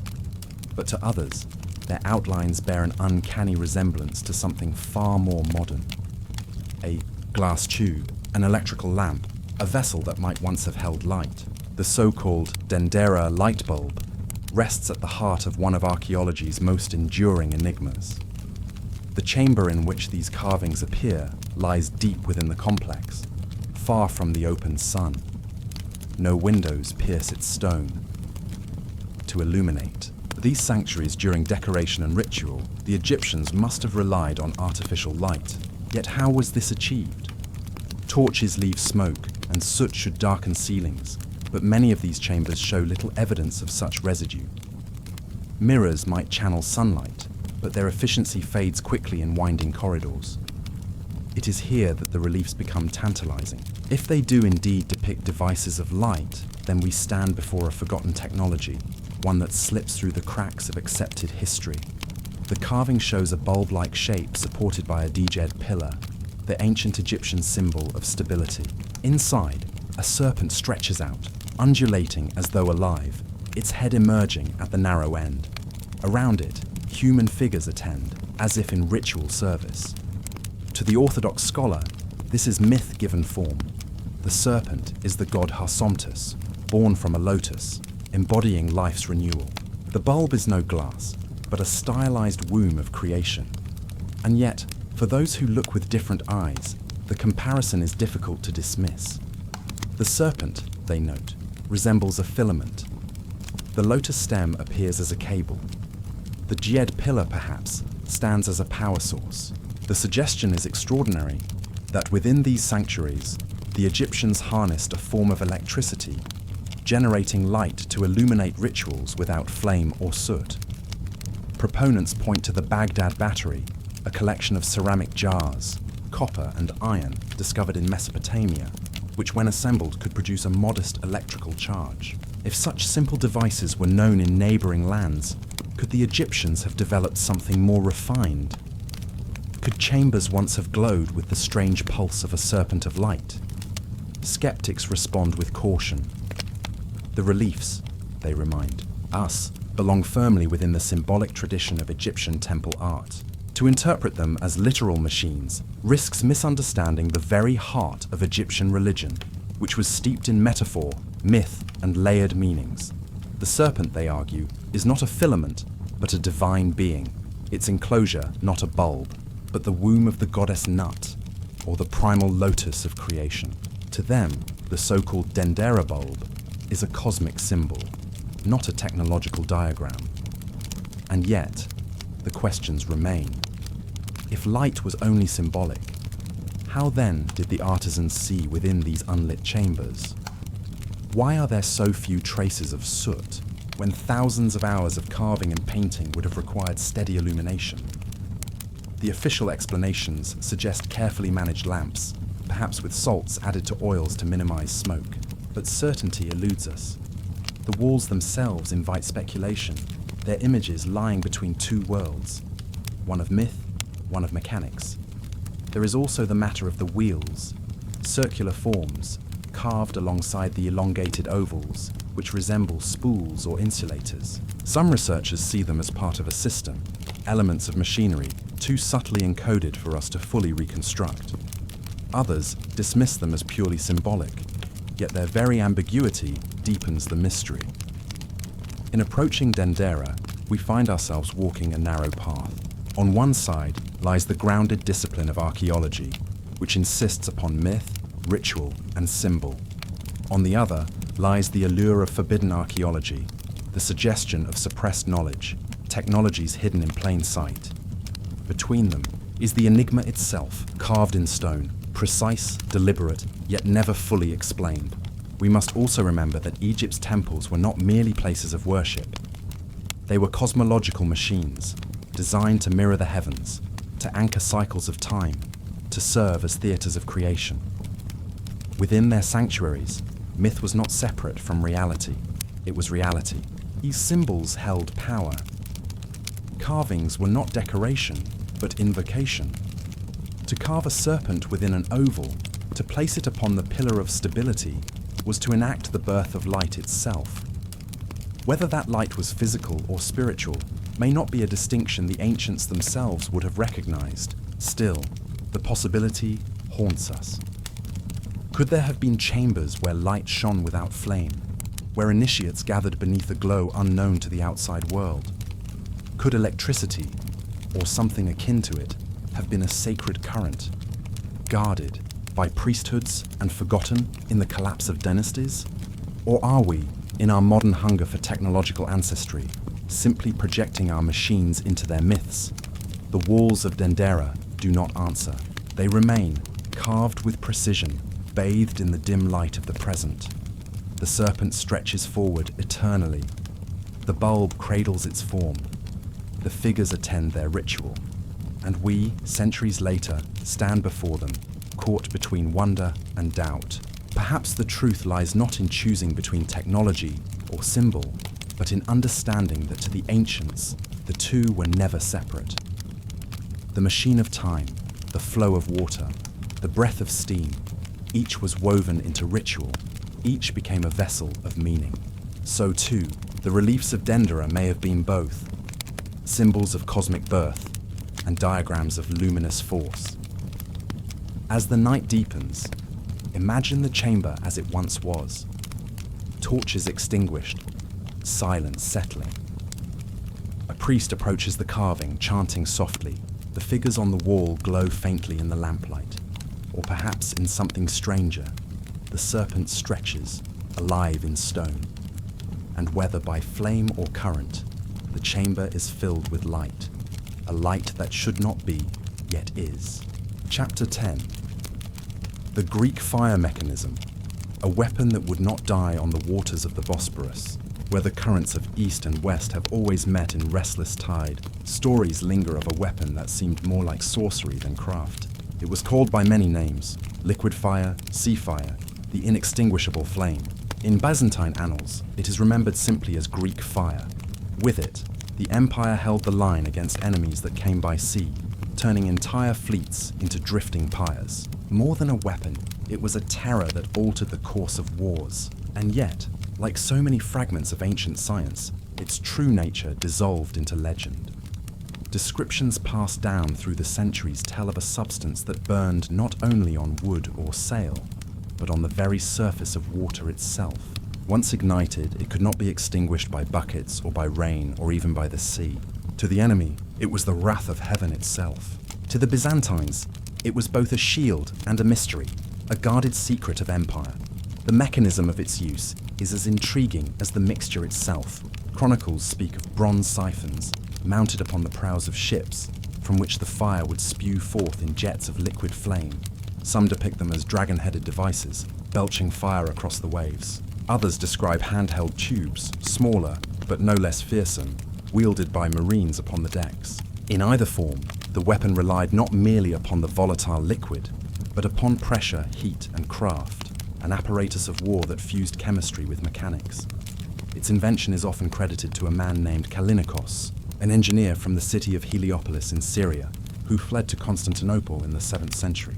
Yet even this detail lies in mist. Was he truly its inventor, or merely a vessel for older knowledge, preserved through hidden lines of transmission? The empire treated the weapon as a sacred trust, its formula guarded with the secrecy of a holy relic. To betray it was treason. To preserve it was survival, and so the exact recipe was never written plainly in texts. Instead, whispers survive, that it involved petroleum drawn from natural seepages, mixed with resins, sulfur, and lime. Some accounts suggest naphtha, the volatile gift of the earth, was central. Others hint at powders that ignited upon contact with air or water. None are certain. What is clear is that the substance alone was not enough. To project it in streams across the waves required devices of pressure.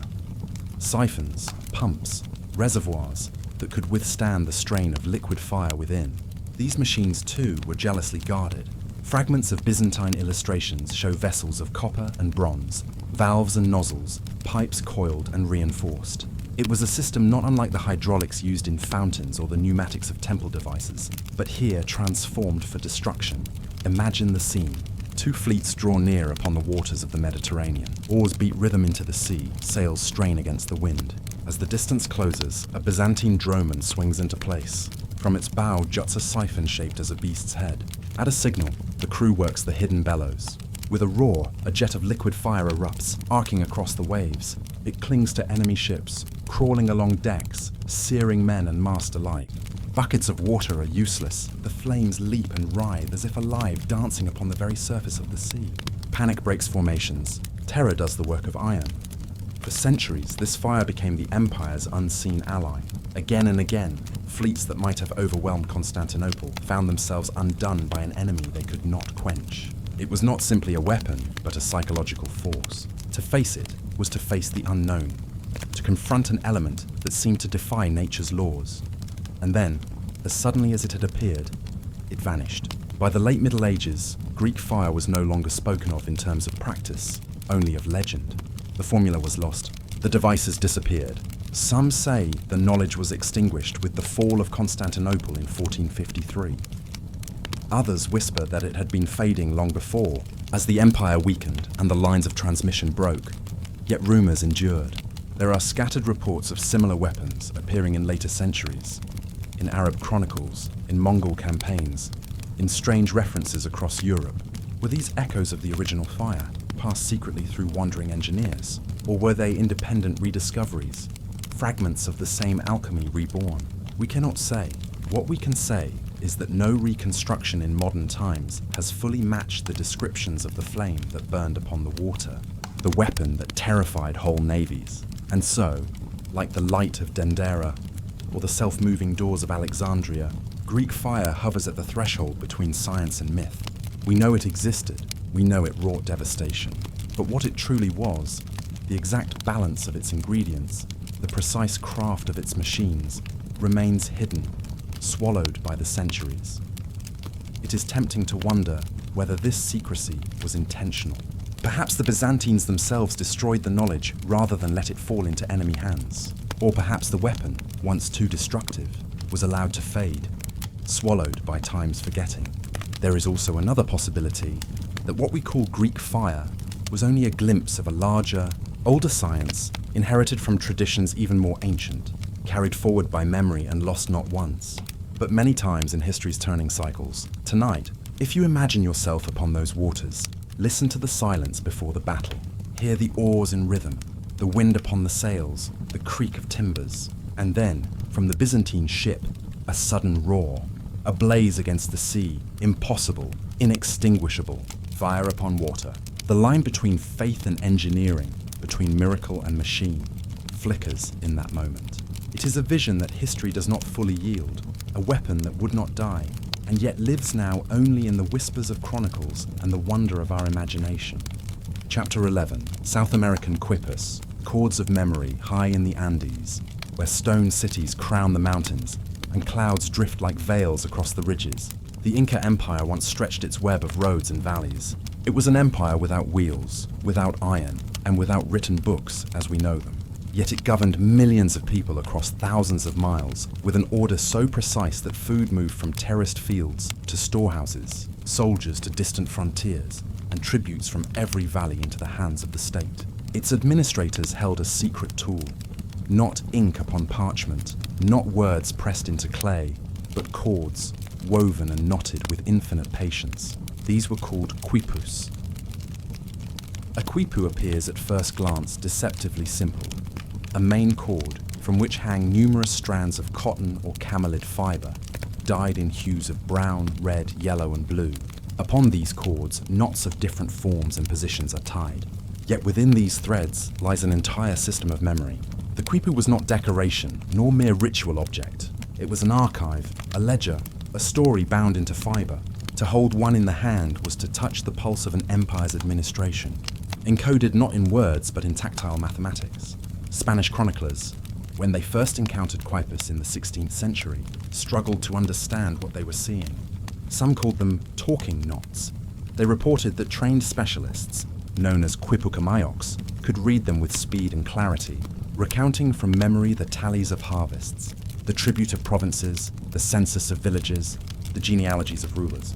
In their fingers, a cord became a scroll, a knot became a number, a pattern became a sentence. Modern researchers have found that many quipus indeed carry numerical records. The system was positional, much like our decimal notation.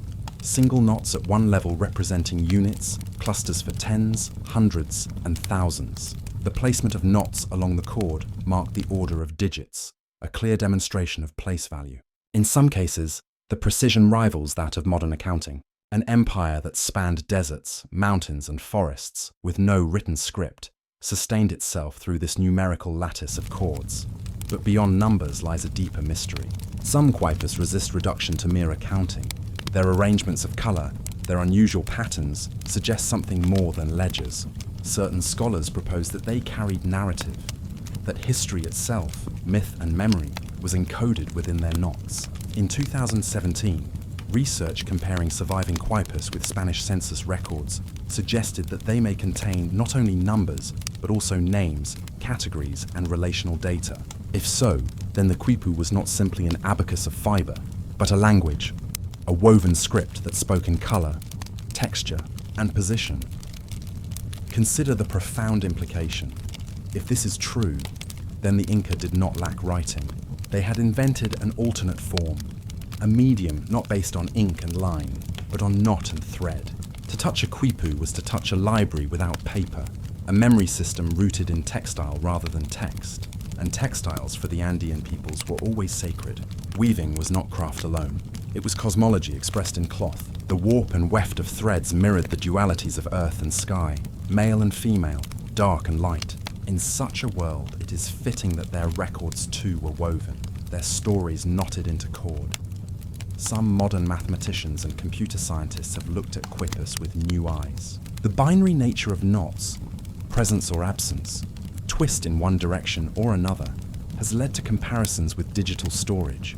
The chords function almost like arrays of data, capable of holding not only sums, but categories, sequences, hierarchies. To walk among the ruins of Cusco or Machu Picchu and imagine that every tax, every ritual schedule, every account of maize and llama herds was carried in bundles of knotted cords, is to see the empire as a living machine of information. The quipu was its memory, and the quipucamayos were its living processors. And yet the silence is deep. Of the tens of thousands of quipus once in existence, only a few hundred survive today. Most were destroyed after the conquest, condemned as idolatrous or mistrusted as tools of rebellion. Those that remain are fragments, scattered across museums and collections, cut loose from the voices that once explained them. Without the trained interpreters, the chords lie mute. We stand before them as archaeologists of silence, tracing knots with uncertain fingers, searching for meaning in the weave. But some things can still be seen. The color coding hints at categories, perhaps red for warriors, yellow for maize, green for coca. The direction of ply, whether chords are twisted left or right, may mark distinctions of lineage or rank. Even the spacing of chords along the main strand seems to carry structural meaning. In these subtle cues, we glimpse an architecture of information. Like the arrangement of stars in a constellation, patterns emerge that suggest more than chance. One cannot help but sense that what we hold in museums are not only ledgers of empire, but fragments of an immense archive, a memory system that could have carried myth, genealogy, cosmology itself. Imagine an epic tale not told in inked glyphs, but in the flow of knots, to be recited by one who runs the chords through his hands, feeling the pattern as he speaks. Knowledge not stored in silent books, but in chords that require voice, body, and memory together. A participatory text, living between fiber and human breath. In Andean thought, memory was not separate from community. The quipu did not exist alone. It lived in the hands of its reader, in the ears of those who listened, in the eyes of those who watched the chords unfurl. It was not a static object, but a thread within the weave of society. Each knot was a point of connection, binding number to meaning, meaning to memory, memory to story. And now, centuries later, we study them with the tools of archaeology, mathematics, and computation.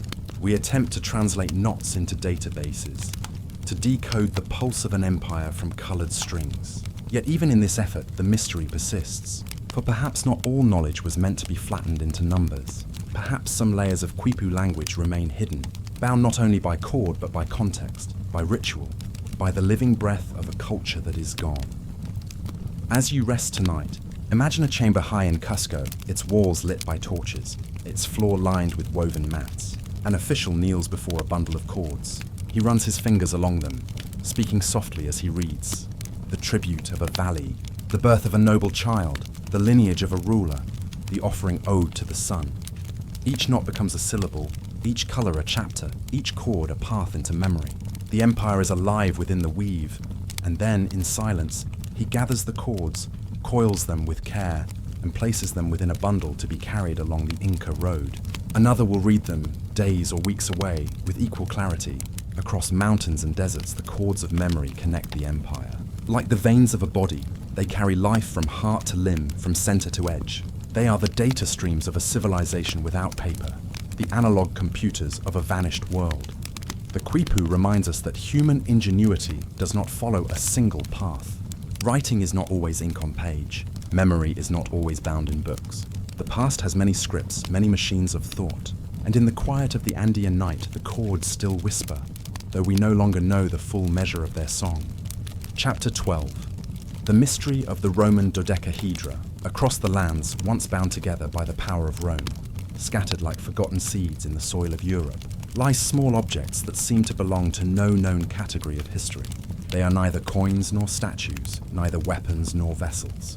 They are geometric, precise, unsettling in their simplicity, and yet they defy every attempt at certainty. These objects are known as the Roman dodecahedra. Made of bronze, cast in a form of striking regularity, each one has 12 pentagonal faces.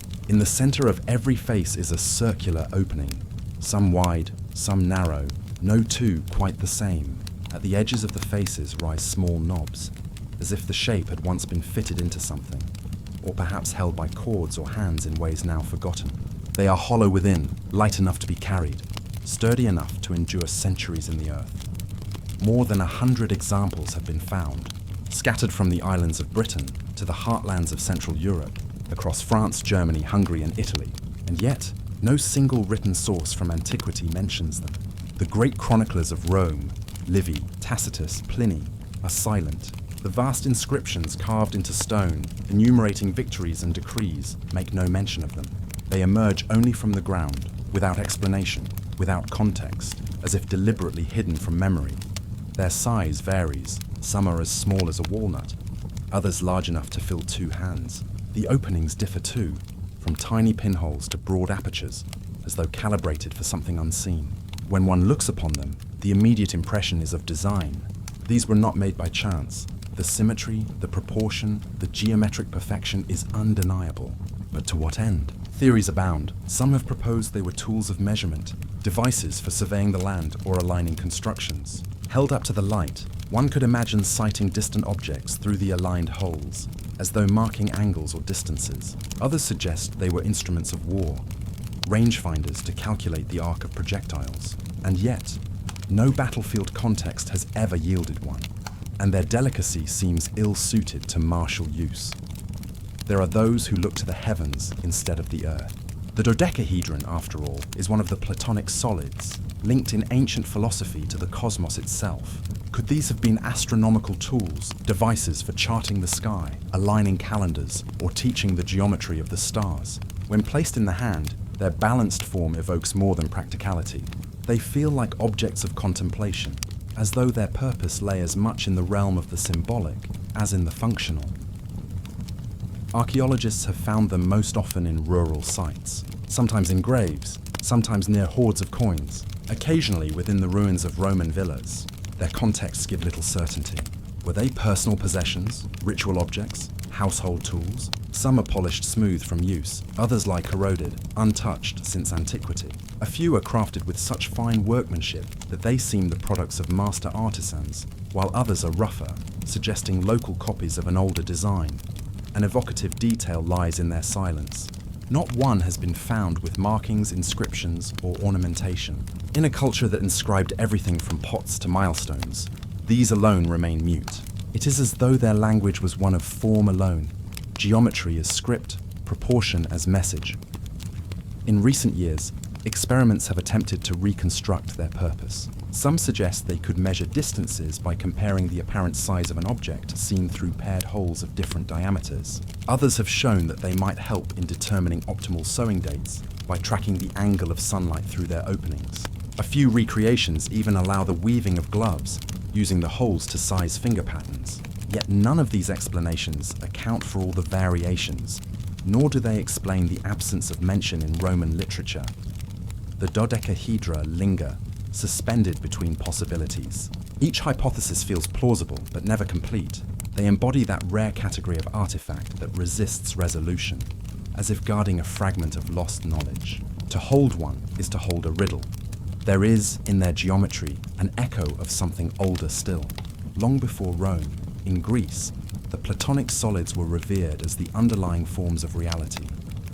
The cube for earth, the tetrahedron for fire, the octahedron for air, the icosahedron for water, and the dodecahedron, the 12-faced solid, was reserved for the cosmos, for the all-encompassing ether, the sphere of the divine. To craft such a form in metal was to echo this philosophy, to embody the structure of the universe in an object one could carry. Was this resonance known to those who made them, or did some deeper, unspoken current of symbolism pass into Roman hands through older, hidden channels? Imagine a Roman soldier in a distant province, far from the marble avenues of the capital. In his possession, not only sword and shield, but a small bronze dodecahedron wrapped in cloth, taken from a local shrine or passed down from family. At night, by the light of a campfire, he turns it in his hand, watching the flames flicker through the apertures. The object is weightless and heavy at once, meaningless to some, yet filled with mystery to him. Or picture a farmer in Gaul, standing in his field at dawn, holding the dodecahedron aloft, sighting the rising sun through its holes, deciding by its angle whether to sow or wait. No chronicle would record such daily ritual. It would pass silently, generation to generation, until the object was buried, dropped, or hidden, to be found centuries later by hands that could not remember its use. The enigma of the dodecahedra lies not only in their function, but in the way they collapse the categories of our thought. They are both scientific and symbolic, both tool and talisman, both precise and mysterious. They blur the boundaries we try to draw between practical object and sacred artifact. Perhaps, in the Roman mind, such distinctions were less rigid. Perhaps the cosmos itself was woven into the fabric of daily life, and an object could serve both as measuring instrument and as emblem of cosmic order. What lingers is the feeling that these small polyhedra are not trivial. Their geometry is purposeful, their spread across Europe deliberate, their survival uncanny. They are not accidents of craft, but threads of a forgotten intention. And though their voices are lost, they still speak, in silence, in symmetry, in the enduring question of their being. In museum cases today, they rest behind glass, their surfaces green with age, their edges softened by centuries. Visitors pause, peer, and move on. Yet those who linger sense the unease of the unknown. They are witnesses to a history that refuses to explain itself. They remind us that even in the heart of Rome's order and administration, there were objects that lived outside the grasp of written record, artifacts that slipped the net of explanation. And so the Roman dodecahedra remain, small, bronze, 12-faced mysteries scattered across a continent. Silent geometry from a vanished world. They wait, as if for the right gaze, the right hand, the right memory, to awaken their purpose once more. Chapter 13. Stone Wheels. Beneath the desert kites beneath the wide and merciless skies of the Middle East. Stretching across Jordan, Syria, and parts of Arabia, lie patterns carved not in stone, but with stone. Vast, geometric arrangements that cannot be fully perceived from the ground. Their forms emerge only when seen from above, etched across the desert floor like the lines of some forgotten diagram. They are known today as the desert kites. At first glance, they seem almost abstract. Long walls of stones, scarcely higher than a person's knee, stretching for hundreds of meters, sometimes kilometers. They form converging lines, narrowing to a point, leading into enclosures or deep pits. When traced by the eye from the sky, they resemble the shape of a kite, with long trailing strings, hence the modern name given to them by early aviators who first noticed them while flying over the barren landscapes in the 1920s. The desert kites are not singular, they are counted in the thousands, scattered across a wide expanse of land where nomadic herders, hunters, and small communities once moved between seasons. Their sheer number defies chance. They are deliberate, vast, and precise. Each one is an ancient machine built not of metal gears or moving parts, but of stone, earth, and geometry. Archaeologists believe these structures served as hunting traps. Herds of gazelle and other animals migrating across the open desert would be guided by the long converging walls. The animals, once caught between the narrowing lines, would be driven toward enclosures or toward sudden drops where hunters waited. A single drive could yield not just one animal, but dozens, perhaps even hundreds, ensuring food, skins, and resources for entire groups. To walk among the ruins of a desert kite today is to feel its scale in silence. The walls, though low, stretch out in perfect order across the horizon. From the ground, the pattern is incomprehensible, a scattering of stones, a line vanishing into distance. But from above, from the height of a bird or a mountain ridge, the design becomes unmistakable. One sees a funnel, vast and purposeful, laid upon the land as though with a compass. Some of the kites terminate not in simple enclosures, but in complex pens with smaller compartments, suggesting a capacity not only to kill but to contain. Perhaps some animals were kept alive, corralled for later use, or for ritual slaughter in sacred contexts now forgotten. The desert, which we imagine as lifeless and austere, reveals through these structures a different past, one of organized cooperation, shared knowledge, and coordinated survival. The construction of these kites would have required effort on a remarkable scale. Families and clans working together, arranging stones across vast distances, aligning walls not with random chance but with careful orientation to migration routes, topography, and wind. The desert itself became a kind of architecture, an invisible roof over an invisible building, the land transformed into a machine of life and death. Yet the mystery deepens. Not all of the kites align with obvious hunting purposes. Some appear in arrangements that resemble wheels, with radial spokes emanating from a central hub. Others intersect, overlap, or spread across planes in patterns that seem closer to diagrams than to mere traps. From the sky, they resemble the schematics of some forgotten technology, or cosmic symbols inscribed upon the earth. Were all of these purely utilitarian, or did some carry meanings now obscured? The desert is a place where survival and the sacred often interweave, where every resource is precious and every act may carry ritual significance. It is possible that these vast structures served both functions at once, as engines of survival and as symbols of cosmic order. Dating the desert kites has proven challenging. Some are thought to be more than 9,000 years old, reaching back into the Neolithic, long before the rise of the cities of Mesopotamia, before the pharaohs of Egypt raised their pyramids, before the empires of Rome or Persia. If true, they are among the oldest large-scale constructions known to humanity, older than most monuments we revere today. This antiquity changes the way we see them.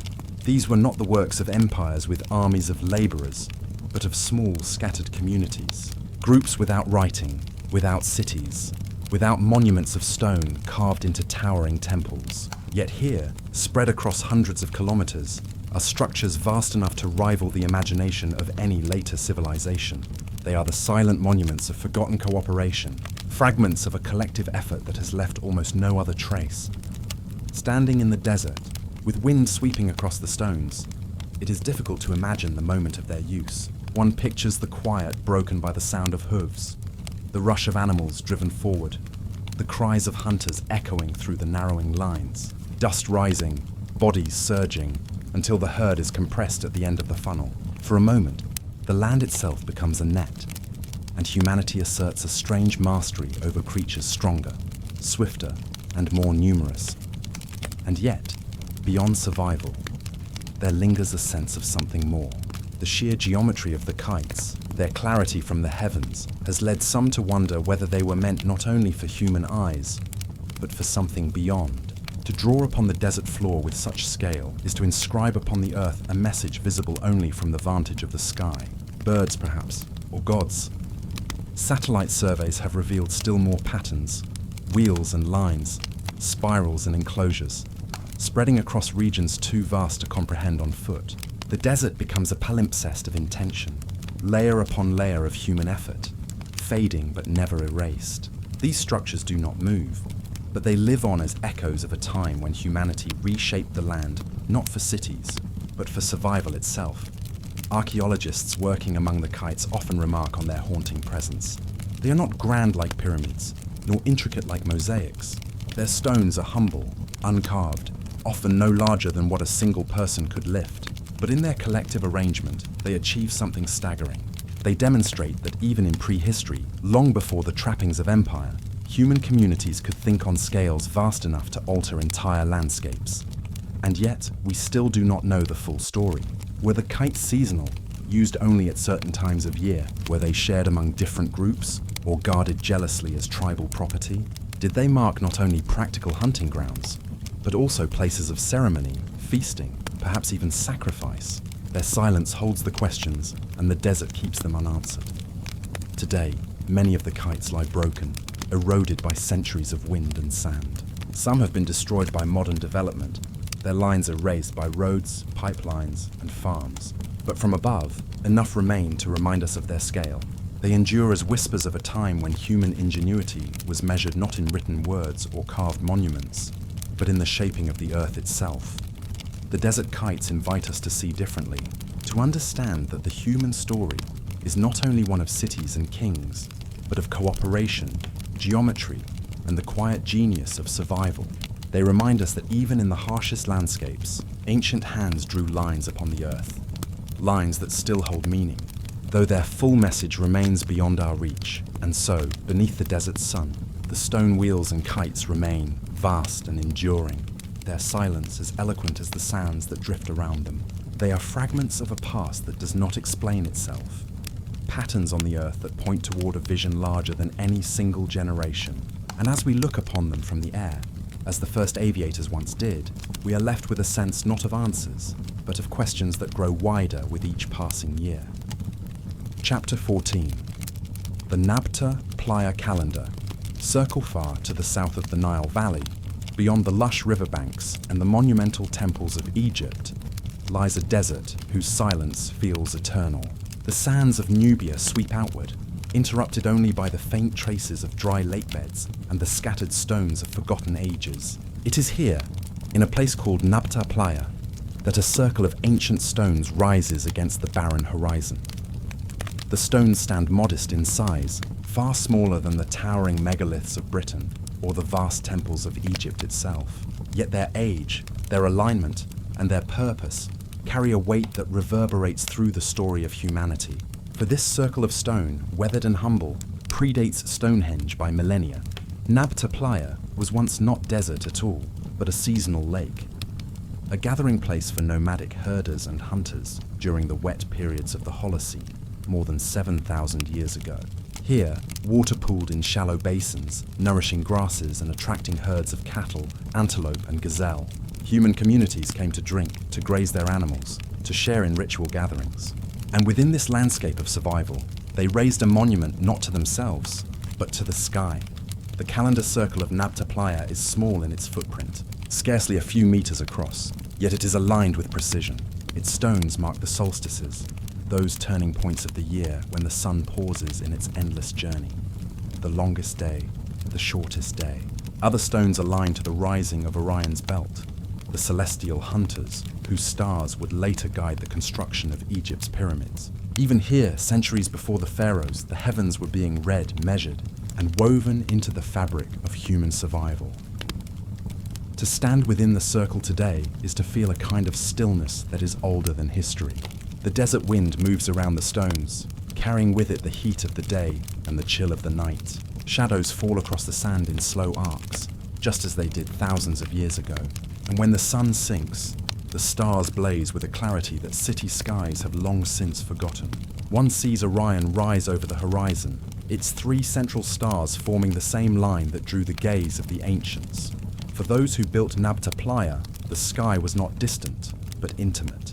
It was the clock by which migrations were timed, the calendar by which seasons were known, the canvas upon which myth was painted. To know when the rains might return, to know when the lake would fill again, was not a matter of curiosity, it was survival. The circle of stones was a tool, a memory device, a machine without moving parts that measured the turning of heaven itself. And yet, as with all ancient monuments, there is more than function alone. The placement of stones suggests not only calculation, but ceremony. Some alignments do not point to the solstice sun, but to bright stars whose importance lies as much in myth as in utility. Sirius, the great star of the dog, would later mark the Nile floods in Egypt, rising with the dawn as a herald of life. At Nabta Playa, its early risings may have been honored in ways we can scarcely reconstruct. Among the scattered stones of the site, archaeologists have found evidence of ritual offerings, fragments of cattle bones, buried deliberately, perhaps as sacrifices to the forces that govern the cycles of nature. The keeping of cattle itself, so central to life in the desert, held a spiritual dimension.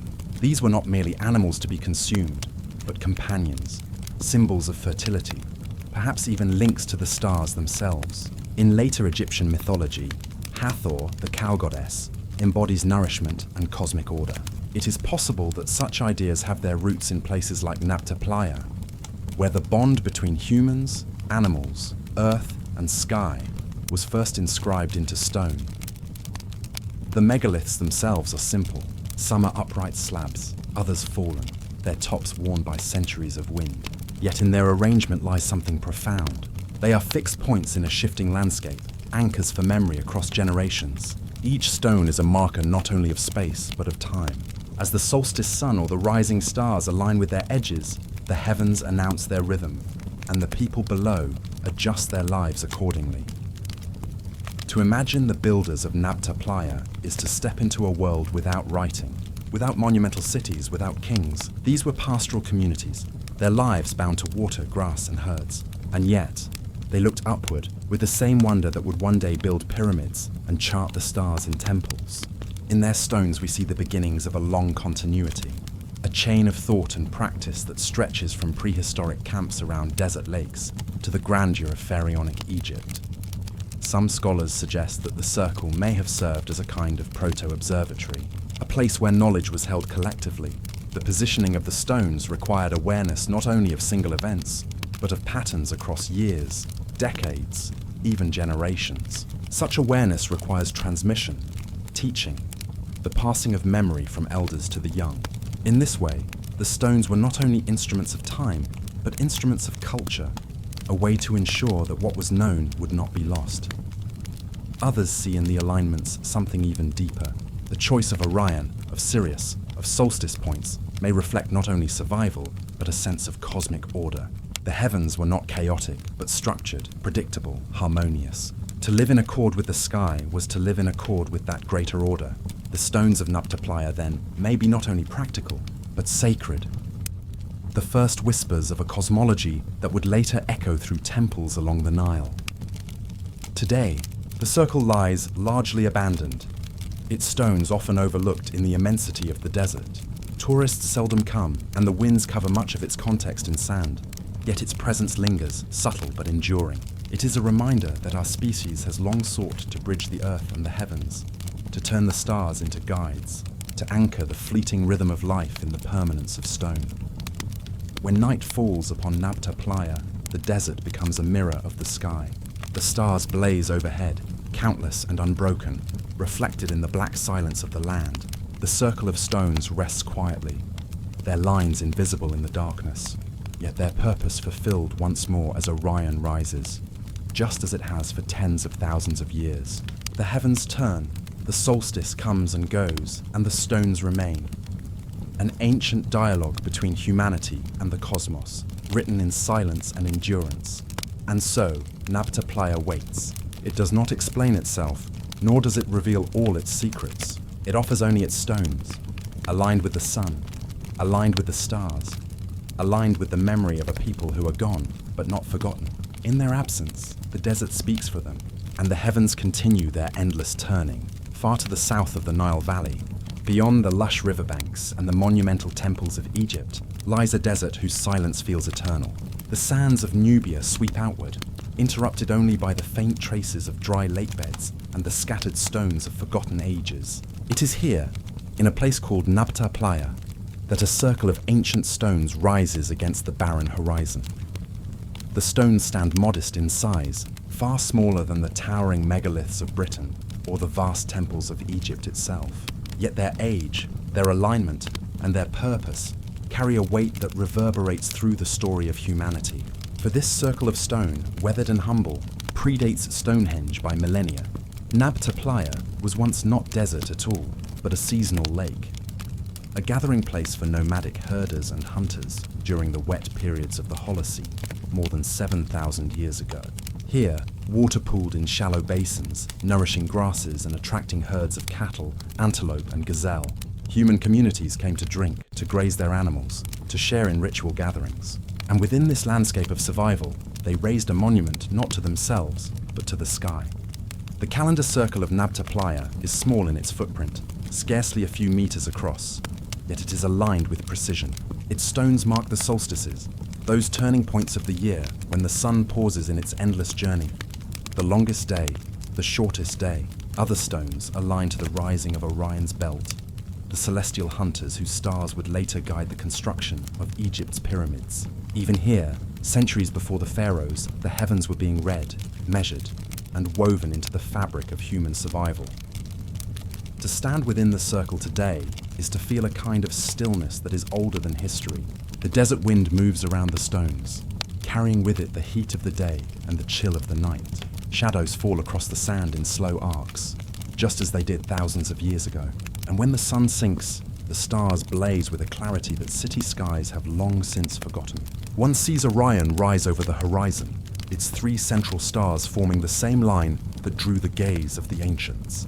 For those who built Nabta Playa, the sky was not distant, but intimate. It was the clock by which migrations were timed, the calendar by which seasons were known, the canvas upon which myth was painted. To know when the rains might return, to know when the lake would fill again, was not a matter of curiosity, it was survival. The circle of stones was a tool, a memory device, a machine without moving parts that measured the turning of heaven itself. And yet, as with all ancient monuments, there is more than function alone. The placement of stones suggests not only calculation, but ceremony. Some alignments do not point to the solstice sun, but to bright stars whose importance lies as much in myth as in utility. Sirius, the great star of the dog, would later mark the Nile floods in Egypt, rising with the dawn as a herald of life. At Nabta Playa, its early risings may have been honored in ways we can scarcely reconstruct. Among the scattered stones of the site, archaeologists have found evidence of ritual offerings, fragments of cattle bones, buried deliberately, perhaps as sacrifices to the forces that governed the cycles of nature. The keeping of cattle itself, so central to life in the desert, held a spiritual dimension. These were not merely animals to be consumed, but companions, symbols of fertility, perhaps even links to the stars themselves. In later Egyptian mythology, Hathor, the cow goddess, embodies nourishment and cosmic order. It is possible that such ideas have their roots in places like Nabta Playa, where the bond between humans, animals, earth, and sky was first inscribed into stone. The megaliths themselves are simple. Some are upright slabs, others fallen, their tops worn by centuries of wind. Yet in their arrangement lies something profound. They are fixed points in a shifting landscape, anchors for memory across generations. Each stone is a marker not only of space, but of time. As the solstice sun or the rising stars align with their edges, the heavens announce their rhythm, and the people below adjust their lives accordingly. To imagine the builders of Nabta Playa is to step into a world without writing, without monumental cities, without kings. These were pastoral communities, their lives bound to water, grass, and herds. And yet, they looked upward with the same wonder that would one day build pyramids and chart the stars in temples. In their stones, we see the beginnings of a long continuity, a chain of thought and practice that stretches from prehistoric camps around desert lakes to the grandeur of pharaonic Egypt. Some scholars suggest that the circle may have served as a kind of proto-observatory, a place where knowledge was held collectively. The positioning of the stones required awareness not only of single events, but of patterns across years, decades, even generations. Such awareness requires transmission, teaching, the passing of memory from elders to the young. In this way, the stones were not only instruments of time, but instruments of culture, a way to ensure that what was known would not be lost. Others see in the alignment something even deeper. The choice of Orion, of Sirius, of solstice points may reflect not only survival, but a sense of cosmic order. The heavens were not chaotic, but structured, predictable, harmonious. To live in accord with the sky was to live in accord with that greater order. The stones of Nabta Playa, then, may be not only practical, but sacred. The first whispers of a cosmology that would later echo through temples along the Nile. And still, mysteries remain. Some of the larger megaliths at Nabta Playa are aligned with cardinal points in ways that suggest deliberate surveying. Their sheer weight raises questions about how they were transported across the desert floor. Were they rolled, dragged, or lifted with ropes woven from desert plants? The effort required suggests communal gatherings, perhaps seasonal rituals in which the raising of a stone was itself an act of devotion. The desert has a way of hiding what it once held. Shifting sands bury the smaller structures, leaving only fragments to be uncovered by archaeologists. Yet aerial surveys reveal faint traces of other alignments, stone rows stretching outward into the horizon. These patterns hint at a larger complex, perhaps a ceremonial landscape, of which the calendar circle is only the heart. In this way, Nabta Playa begins to resemble other great ritual landscapes, Stonehenge, Karnak, Göbekli Tepe, where what remains above ground is but the visible portion of a larger mystery. Today, the circle lies largely abandoned, its stones often overlooked in the immensity of the desert. Tourists seldom come, and the winds cover much of its context in sand. Yet its presence lingers, subtle but enduring. It is a reminder that our species has long sought to bridge the earth and the heavens, to turn the stars into guides, to anchor the fleeting rhythm of life in the permanence of stone. When night falls upon Nabta Playa, the desert becomes a mirror of the sky. The stars blaze overhead, countless and unbroken. Reflected in the black silence of the land, the circle of stones rests quietly, their lines invisible in the darkness, yet their purpose fulfilled once more as Orion rises, just as it has for tens of thousands of years. The heavens turn, the solstice comes and goes, and the stones remain. An ancient dialogue between humanity and the cosmos, written in silence and endurance. And so, Nabta Playa waits. It does not explain itself, nor does it reveal all its secrets. It offers only its stones, aligned with the sun, aligned with the stars, aligned with the memory of a people who are gone but not forgotten. In their absence, the desert speaks for them, and the heavens continue their endless turning. Chapter 15. The astronomical machines of Stonehenge across the windswept plains of southern England, where the horizon seems endless and the sky feels close enough to touch, stands a circle of stones that has haunted human imagination for centuries. Stonehenge, with its silent pillars and weathered lintels, rises not as a ruin, but as a survivor, a monument from an age when stone itself was shaped into a mirror of the heavens. Its massive uprights, some weighing over 40 tons, are arranged in arcs and circles that suggest order, intention and knowledge beyond simple ritual. Though time has eroded many of its stones and left others fallen, the structure still breathes with meaning. Its shadowed passages, its sightlines, and its deliberate orientations reveal a purpose that is neither accidental nor merely ornamental. For Stonehenge was not only a sanctuary of the dead, nor only a temple of the sun. It was, in its deepest essence, a machine, a vast and enduring instrument of astronomy. To stand within its circle is to enter a place where the earth and sky are bound together. The stones rise against the open expanse, their edges cut with deliberate precision, framing the movements of celestial bodies as they arc through the heavens. Long before cities, long before written words carved human thought into clay or papyrus, the builders of Stonehenge inscribed their knowledge into stone, aligning the cycles of nature with the permanence of the megalith. The most striking of these alignments occurs with the midsummer solstice. On that longest day, the sun rises directly over the heelstone, casting its first light through the entrance and into the very heart of the monument. At midwinter, the sun sets in near-perfect symmetry along the opposite axis, a slow descent framed by towering pillars. These orientations are not chance alignments of landscape and sun, but carefully crafted markers.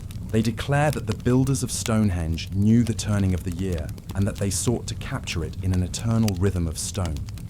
But the solstices are only the beginning. Archaeologists have traced the alignment of other stones to the movements of the moon, whose cycles shift across a longer rhythm of 19 years, known as the Metonic cycle. This cycle governs not only the waxing and waning of lunar phases, but the subtle oscillation of where the moon rises and sets upon the horizon. Stonehenge's builders, it seems, knew how to anchor these long cycles into their monument, ensuring that the sky's patterns could be observed not for a single lifetime, but for many generations. Other features suggest that eclipses, those rare and awe-inspiring unions of sun and moon, could be predicted through the arrangement of certain stones and pits. later called the Aubrey Holes. By walking the circle of these markers, counting days, or placing posts, one could track the shifting balance of sun, moon, and earth, and anticipate the moments when shadow would devour the light. To a society without written records, such knowledge would have seemed miraculous. Yet it was not miracle, but careful observation, memory, and the patient weaving of sky and earth. In this way, Stonehenge functioned as more than a monument. It was a device, not mechanical in the way of gears and levers, but mechanical in its precision. It is a calendar of stones, an observatory without walls, a clock that does not tick, but turns with the eternal rhythm of the cosmos. Its scale is vast, but its operation is simple. The sky moves, the stones remain, and between them, a dialogue unfolds. Imagine the builders, communities of the Neolithic world, farmers and herders, living in timber houses and tending fields of grain. To them, the movements of the heavens were not abstract. The rising of stars marked the seasons of planting and harvest. The solstice sun determined the cycles of light and darkness that governed survival. To inscribe these cycles into stone was to bind life itself into permanence. The monument is a survival tool, yes, but it is also a statement, a proclamation that human beings belong not only to Earth, but to the greater order of the sky. Ritual and practicality are not separate here. To predict the return of the sun, or to know when the long nights would end, was both sacred and necessary. To gather beneath the stones, to witness the solstice light, was both ceremony and calculation. In Stonehenge, the distinction dissolves. Knowledge and reverence, science and myth, exist as one. Even in its construction, Stonehenge carries mysteries that speak of profound skill. The bluestones, some transported from the Preseli Hills of Wales, were carried nearly 200 miles to this plain. The larger sarsens, likely from the Marlborough Downs, were shaped with mortise and tenon joints, carved so that lintels could lock atop uprights in enduring balance. Such precision speaks not of crude labour, but of engineering, planning, and a will to endure. The very act of moving such stones across rivers and hills was itself a feat of communal organisation, a ritual of human strength that matched the celestial rituals they sought to honour. And yet, despite centuries of study, much remains unknown. Why did they choose this plane rather than another? Why align not only to the sun, but also to the moon and the stars? Were these alignments tools for survival, sacred rituals, or messages intended for a distant posterity? The silence of the stones does not answer. It only invites. In this silence, parallels arise. Across the globe, in Mesoamerica, in the Andes, in Asia, other megaliths and temples rise with similar alignments. Pyramids in Mexico are oriented to equinox sunrises. Temples in Cambodia frame solstices in their corridors. Circles of stone in Africa, like Nabta Playa, echo with the same celestial harmonies. Were these echoes born of coincidence, or of a shared human impulse to root the heavens into the earth? Stonehenge endures not because it is unique, but because it is universal. It is part of a greater pattern, the human desire to measure time, to bring order to the vastness, to transform the shifting sky into a map of meaning. In this way, it stands as both artifact and symbol, a witness to a deeper story that crosses cultures and epochs. Today, as the sun still rises over the Heelstone and sets through the Western Arch, the machine of Stonehenge continues its silent work. Thousands of years have passed, empires have risen and fallen, languages have been forgotten, yet the monument fulfills its purpose with unbroken fidelity. The solstice light still finds its path, the moon still traces its cycle across the horizon. The stones still stand, silent but alive, as a dialogue between humanity and the cosmos. To walk among them is to feel that dialogue directly. The wind presses against the stones, carrying with it the scent of grass and the whisper of time. Shadows lengthen, then vanish. The sky above shifts with the same stars the ancients once tracked. Orion rising, Pleiades shimmering, the great wheel of the heavens turning as it always has. One realizes that Stonehenge is not frozen in the past. It is still turning, still working, still keeping time with the cosmos. The stones do not speak in words, but they reveal in rhythm. They are not gears, yet they turn with the stars. They are not a clock, yet they mark the hours of eternity. To stand within their circle is to stand within a living mechanism, an ancient astronomical machine that outlives empires and will outlive us as well. And so, the silence of Stonehenge remains. It does not explain itself, nor does it yield its full purpose. It continues, as it always has, to align heaven and earth, to anchor time in stone, to wait for those who will look and listen and remember. Yet even as archaeologists map alignments and measure cycles, deeper questions persist, unsettling the boundaries of accepted history. For if Stonehenge is indeed an astronomical machine, then the precision of its construction suggests not only observation, but accumulated knowledge, knowledge passed down, preserved, and encoded long before this circle of stones rose upon the Salisbury Plain. Mainstream scholarship places its construction around 3000 to 2000 BCE in stages stretching across many centuries. But the sky does not stand still. Over long spans of time, the tilt of the Earth shifts in what astronomers call precession, alignments that were once exact drift slowly out of place. Yet Stonehenge still captures the sun with remarkable accuracy, suggesting that its builders accounted for movements across epochs, or inherited their alignments from an even older tradition, whose origins now lie hidden. Some researchers argue that what we see today is the final form of a much older legacy, refined and rebuilt by successive generations. Beneath the standing stones lie earlier earthworks, timber posts, and circular ditches that hint at a continuous tradition stretching deep into prehistory. The monument, then, is not only a singular creation, but a palimpsest, a layered record of evolving knowledge, carried forward like a flame across centuries. Others see in Stonehenge echoes of myths that spread across Europe and beyond. Ancient traditions speak of giants or gods who placed the stones, or of druids who wove enchantments around their circle. Such stories, often dismissed as legend, may preserve in symbolic form memories of older peoples and their technologies. Perhaps the myth of giants reflects the sheer magnitude of transporting megaliths over vast distances. Perhaps the enchantments are echoes of astronomical knowledge, cloaked in poetry when its meaning was no longer understood. What is striking is not only the monument itself, but its connection to a broader sacred landscape. Around Stonehenge stretch avenues, burial mounds, cursus pathways, and wooden henges, all linked in patterns that align with celestial events. The River Avon, winding gently nearby, seems to have been part of this design, a flowing path from life into death, from sunrise into sunset, from solstice light into shadow. Stonehenge was not isolated, but central to a network that joined earth, water, sky, and spirit. And here the mystery deepens. Was this landscape the product of isolated farmers, slowly gathering stones, learning as they went? Or was it part of a larger system of knowledge, shared across regions, perhaps across continents, in ways we no longer perceive? Some have drawn comparisons with sites far distant. At Newgrange in Ireland, a passage tomb older than the Egyptian pyramids, the midwinter sunrise enters a narrow corridor to illuminate its inner chamber. In Peru, at Chanquillo, stone towers once marked the full cycle of the sun across the horizon. In Cambodia, Angkor Wat is aligned with solstices and equinoxes. Each site is unique, yet all share the same impulse, to bind the heavens into architecture, to make stone a reflection of the sky. This suggests a pattern not of isolated invention, but of a global human instinct, or perhaps a legacy. Could there have been a forgotten origin? A body of knowledge carried from an earlier age, before the great civilizations we know by name? If so, Stonehenge is not simply an anomaly of Europe, but part of a wider inheritance, fragments of a map once whole.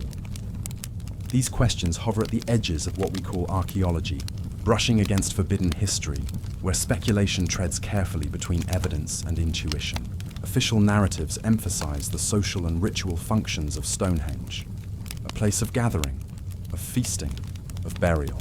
And yet, the enduring accuracy of its astronomical alignments cannot be dismissed as secondary. Ritual and science were one here, as they so often were in the ancient world. To separate them may reveal more about our modern categories than about theirs. There is also the enigma of technology. Transporting multi-ton stones over rivers and hills, then shaping them with mortise and tenon joints, required organization, skill, and precision. Some suggest timber rollers, ropes, and sledges. Others speculate about methods we cannot yet reconstruct. To call these builders primitive is to miss the evidence of their mastery, carved into every upright, inscribed into every lintel. And still, the greatest mystery remains the knowledge itself. How did they learn to track the 19-year lunar cycle, a patterns so subtle that it requires decades of careful observation. How did they encode solstices and eclipses into stone, ensuring that generations far into the future could still see the same alignments? Perhaps the answer lies not in lost technology, but in a different kind of time. Modern culture moves quickly, measuring days in minutes, years in hours, lifetimes in fleeting progress. But the builders of Stonehenge moved differently. They lived in rhythms measured by seasons, watched the sky not for distraction but for survival, and carried memory not in books but in stories, passed from elder to child. Over generations, such attention becomes knowledge, and knowledge becomes monument. And so, Stonehenge remains, part observatory, part temple, part riddle. It does not speak its full meaning, but invites each visitor into its silence, where stone and sky converse without words. Standing within its circle, one feels not that the monument belongs to the past, but that it belongs to time itself, a machine that continues to turn, marking not only the heavens above, but the mystery of human longing to belong within them. The stones endure, watching as empires rise and fall, as languages change, as maps are redrawn. Their alignments remain, steady as the solstice sun, quiet as the turning moon, and in their silence, they continue their work, to bind heaven and earth, to measure the eternal, to remind us that we too are part of the great machine of the cosmos. Chapter 16. The Cyclopean water systems of the Andes. High in the rarefied air of the Andes, where the earth seems to brush the heavens, water is life. Here, above the valleys and terraces, above the paths where llamas once carried burdens of maize and stone, the thin atmosphere makes every drop precious. Rain falls unevenly across the mountains. Snowmelt gathers at high elevations, descending in silver streams, and without guidance it would scatter, vanish into ravines, or surge destructively through slopes. Yet in certain places the waters do not wander. They move with purpose, with balance, as though instructed by a hidden hand. At Tipon, south of Cusco, a cascade flows down terraces carved with an elegance that belies their age. Stone channels meet and part, carrying streams along routes that defy erosion and time. The water emerges as if summoned, guided by walls of perfectly joined stone, cut so precisely that mortar was never needed. The joints are narrow as the width of a blade, yet they have endured centuries of earthquake and storm. And through it all, the waters still flow. The Inca are credited with much of this achievement, yet archaeologists admit that the site's origins reach back further, perhaps to unknown builders before their empire, or to a lineage of knowledge absorbed and expanded. The waterworks of Tipon function not as ruins, but as living machines. They are not remnants of a past civilization, but active participants in the present landscape. Streams converge into fountains with mirrored surfaces, then divide again, each channel balanced, each cascade tuned. To walk among them is to feel as though the stones are alive, adjusting themselves, maintaining their flow. Northwest at Ollantaytambo, the same mystery continues. Here, massive walls of Cyclopean masonry rise above terraces that step down the mountainside, each fed by aqueducts that still trickle with crystalline clarity. The stones of Ollantaytambo are immense, some weighing dozens of tons, and yet they are carved and fitted with such precision that time has failed to break them. Alongside the fortress-like walls, narrow channels conduct water with quiet determination, weaving it into the agricultural terraces below. Even now, modern villagers drink from these streams, tending fields sustained by an engineering system older than memory. To stand in these places is to encounter not the stillness of ruins, but the pulse of continuity. One feels that these systems were never meant to be abandoned, but to endure indefinitely, to sustain life long after their builders departed. Unlike temples that crumble, or fortresses that fade into silence, these aqueducts persist in function. They carry water as arteries carry blood, sustaining the mountain itself as though it were a body animated by stone. The design principles remain elusive. The builders seem to have understood hydraulic gradients, pressure and flow, concepts we assign to modern engineering, yet their solutions are expressed in forms both functional and beautiful. Cascading stairways of water create not only distribution, but sound, a low, constant murmur that fills the air like breath. The fountains are precise, yet they feel ceremonial, as though the builders merged utility and ritual into one act of creation. Water was life, but also spirit, and here it was given form through stone. Some archaeologists suggest that these systems were part of a wider Andean cosmology. In Quechua tradition, water is linked to Pachamama, the Earth Mother, and to mountain spirits, the Apus. To guide the waters was to participate in the balance of the cosmos itself. Terraces, channels, and springs were not merely agricultural devices, but offerings and harmonies, reminders that the human community was woven into the living fabric of mountain and sky. What remains difficult to explain is how such precision was achieved with tools that official accounts attribute only to hammerstones and bronze chisels. How were the massive blocks of Ollantay Tambo cut, transported, and locked into place without mortar, in ways that modern masons would struggle to replicate? How did the builders of Tipon anticipate the exact distribution of water, ensuring that every terrace would receive its share without waste or overflow? To suggest they stumbled upon these designs by accident is to underestimate their genius. Across the Andes, echoes of similar systems appear. At Moray, circular terraces descend like the rings of an amphitheater, each microclimate carefully tuned, perhaps for agricultural experimentation. At Sacsayhuaman, zigzagging walls of titanic stones stand above channels that once guided rainwater away from the citadel. At Machu Picchu, fountains still run with mountain streams, feeding basins that spill into one another in a cascade as deliberate as a song. These are not isolated inventions, but part of a coherent tradition, extending across the empire, perhaps inherited from those who came before, and yet, in the silence of the high valleys, the origins recede. The Inca themselves spoke of earlier peoples, master builders, whose works they inherited. Myths speak of Viracocha, the great creator who shaped the land and taught humanity the arts of survival. Some scholars dismiss these tales as allegory, yet others see in them a memory of forgotten teachers, a culture erased by time yet leaving behind fragments of its design. The aqueducts may be more than Inca. They may be voices of an older world, still flowing beneath the skin of the Andes.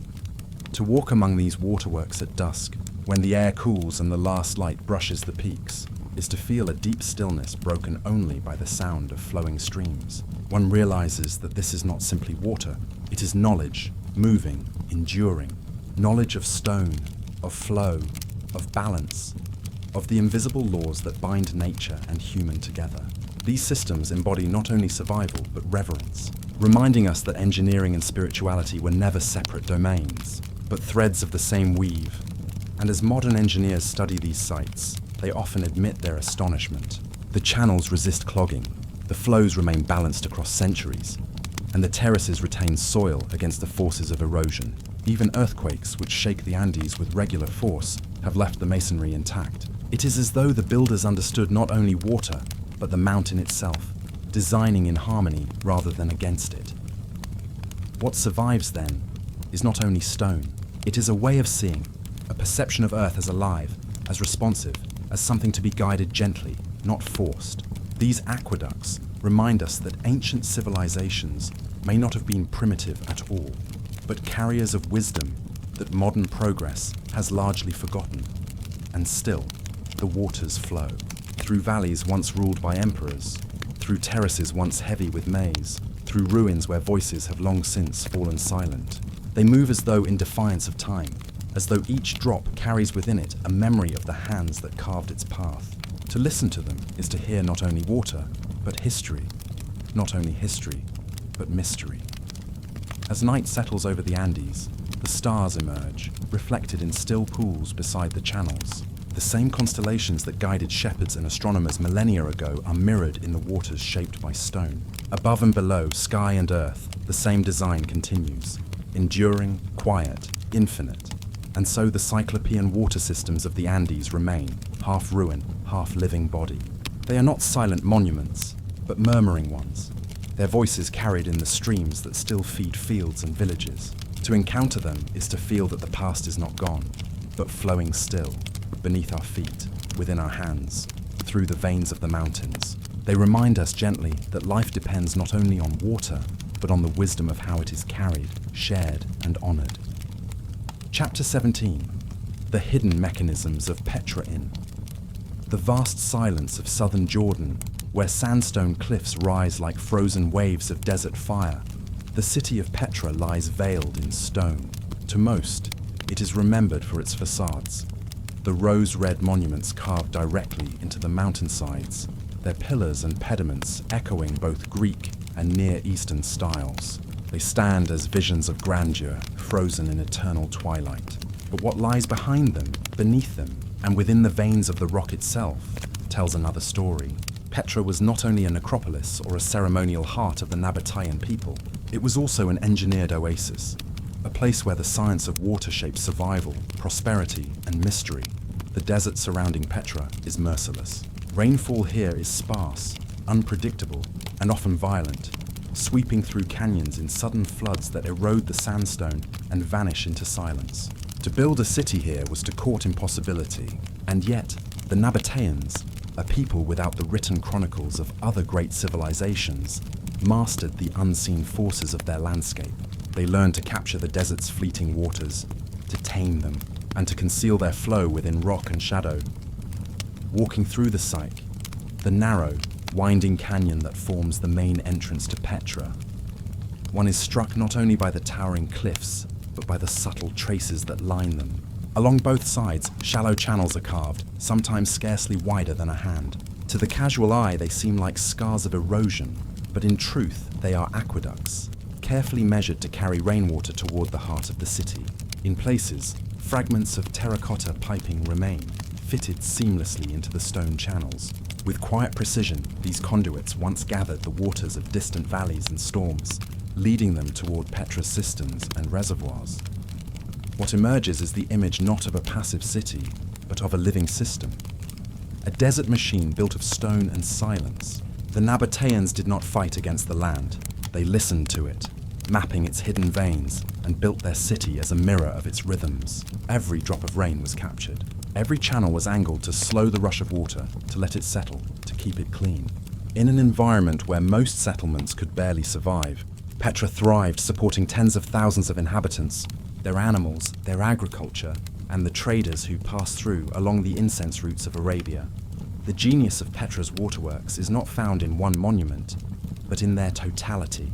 High above the cliffs, catchment basins collected the rains. Channels guided them downward into cisterns cut deep into the sandstone. These were not simple pits, but vast chambers, plastered and sealed to prevent leakage, holding millions of liters of water in reserve. In times of drought, these reservoirs preserved life. In times of flood, they protected the city from destruction, absorbing the desert's sudden violence. Even now, long abandoned, many of these channels and cisterns continue their work. The rain still runs along them, the basins still fill, as though the machine has never truly ceased. Among Petra's facades, the tombs receive the most attention. The treasury, the monastery, the royal tombs, each a masterpiece of stone carving. But in their shadows, less visible, lie the conduits and drains that sustained them. Steps lead not only to shrines, but to reservoirs. Behind temples lie hidden pipes. Beneath courtyards, channels disappear into the earth, carrying water where it was most needed. The sacred and the practical were never separate. The flow of water was part of ritual, part of life, part of the unspoken architecture of the desert city. Archaeologists who study Petra often remark that the Nabateans left no books, no inscribed chronicles to tell us their methods. Their story survives only in the stone itself, in the channels worn smooth by centuries of flow. And perhaps this is fitting. Theirs was a knowledge embodied, not recorded. A science woven into the land, carried by tradition, enacted through the patient carving of stone. To trace their channels is to read their scripture, a scripture of water and silence. Comparisons arise with other ancient civilizations, with the Qanats of Persia, the stepwells of India, the aqueducts of Rome. But Petra's system feels different. It is not monumental in scale, not designed to announce its presence with arches or towers. It hides itself within the stone, like veins beneath the skin. It is a network of hidden mechanisms, half invisible, discovered only by those who look closely. Perhaps this concealment was deliberate, a way of protecting the lifeblood of the city from enemies. Or perhaps it was simply an aesthetic of harmony, to make the city and the mountain inseparable. One body, one system, and yet Petra was not only practical. The Nabateans were a people of spirit as well as survival. In their temples, altars, and processional ways, water flowed alongside fire and incense. Springs were seen as sacred places, thresholds between worlds. To guide water was not merely to preserve life, but to participate in the balance of the cosmos. The cisterns, carved in silence, became sanctuaries of both necessity and reverence. Each channel, each reservoir was both a machine and a prayer. As centuries passed, Petra's lifeblood diminished. Trade routes shifted. Rome absorbed the Nabateans. Earthquakes fractured the city, and yet even in decline, the water systems continued to function, silently working beneath the gaze of empty facades. When Swiss explorer Johann Ludwig Burckhardt rediscovered Petra in 1812, he found not only a lost city, but the remnants of a hydraulic system still visible, still half alive. Today, as archaeologists map its extent, they uncover evidence that as much as 40 kilometers of channels once fed the city, capturing water from distant valleys, linking them into one coherent whole. The rose-red facades may seem eternal, but they are fragile, weathered by wind and time. The water systems, by contrast, endure in a more subtle way. They are not grand, but they are resilient. They whisper through the desert, reminding us that the true heart of Petra was not carved in its tombs, but in its hidden channels. It is here that the genius of the Nabateans reveals itself most clearly, in the marriage of necessity and artistry, in the ability to make water flow through stone as though it were always meant to be there. And so, when we walk today through the sick, past the carved pillars of the treasury, and deeper into the labyrinth of facades, it is worth pausing to listen. Beneath the silence of sand and stone, there is another voice. It is the murmur of ancient channels, the echo of rain caught centuries ago, the memory of a city that once lived by mastering what the desert denied. Petra, the Rose City, was not only sculpted beauty, it was a living mechanism, a hidden machine that still whispers of water in the desert. And even now, long after the Nabateans have vanished into history's silence, their channels remain, carrying the faint but enduring truth that civilizations rise not only on monuments, but on the unseen systems that sustain them.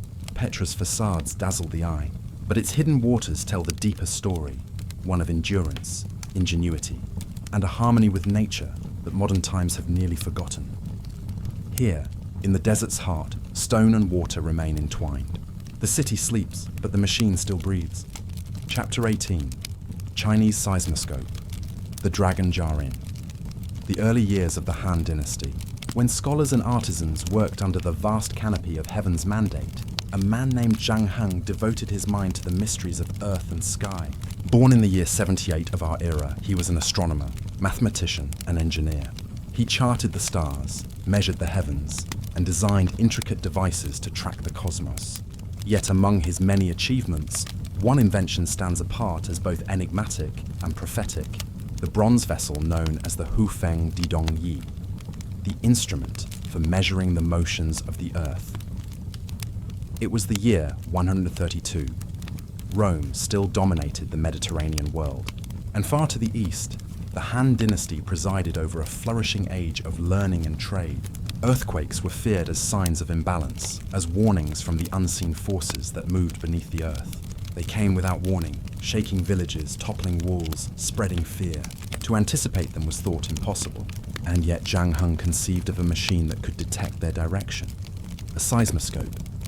Centuries before the word was ever spoken in the West, the device, as described in ancient chronicles, was both simple and mysterious. Imagine a great bronze jar taller than a man, its surface adorned with 8 dragons, each facing outward toward one of the cardinal and intermediate directions. In the mouth of every dragon rested a small bronze ball.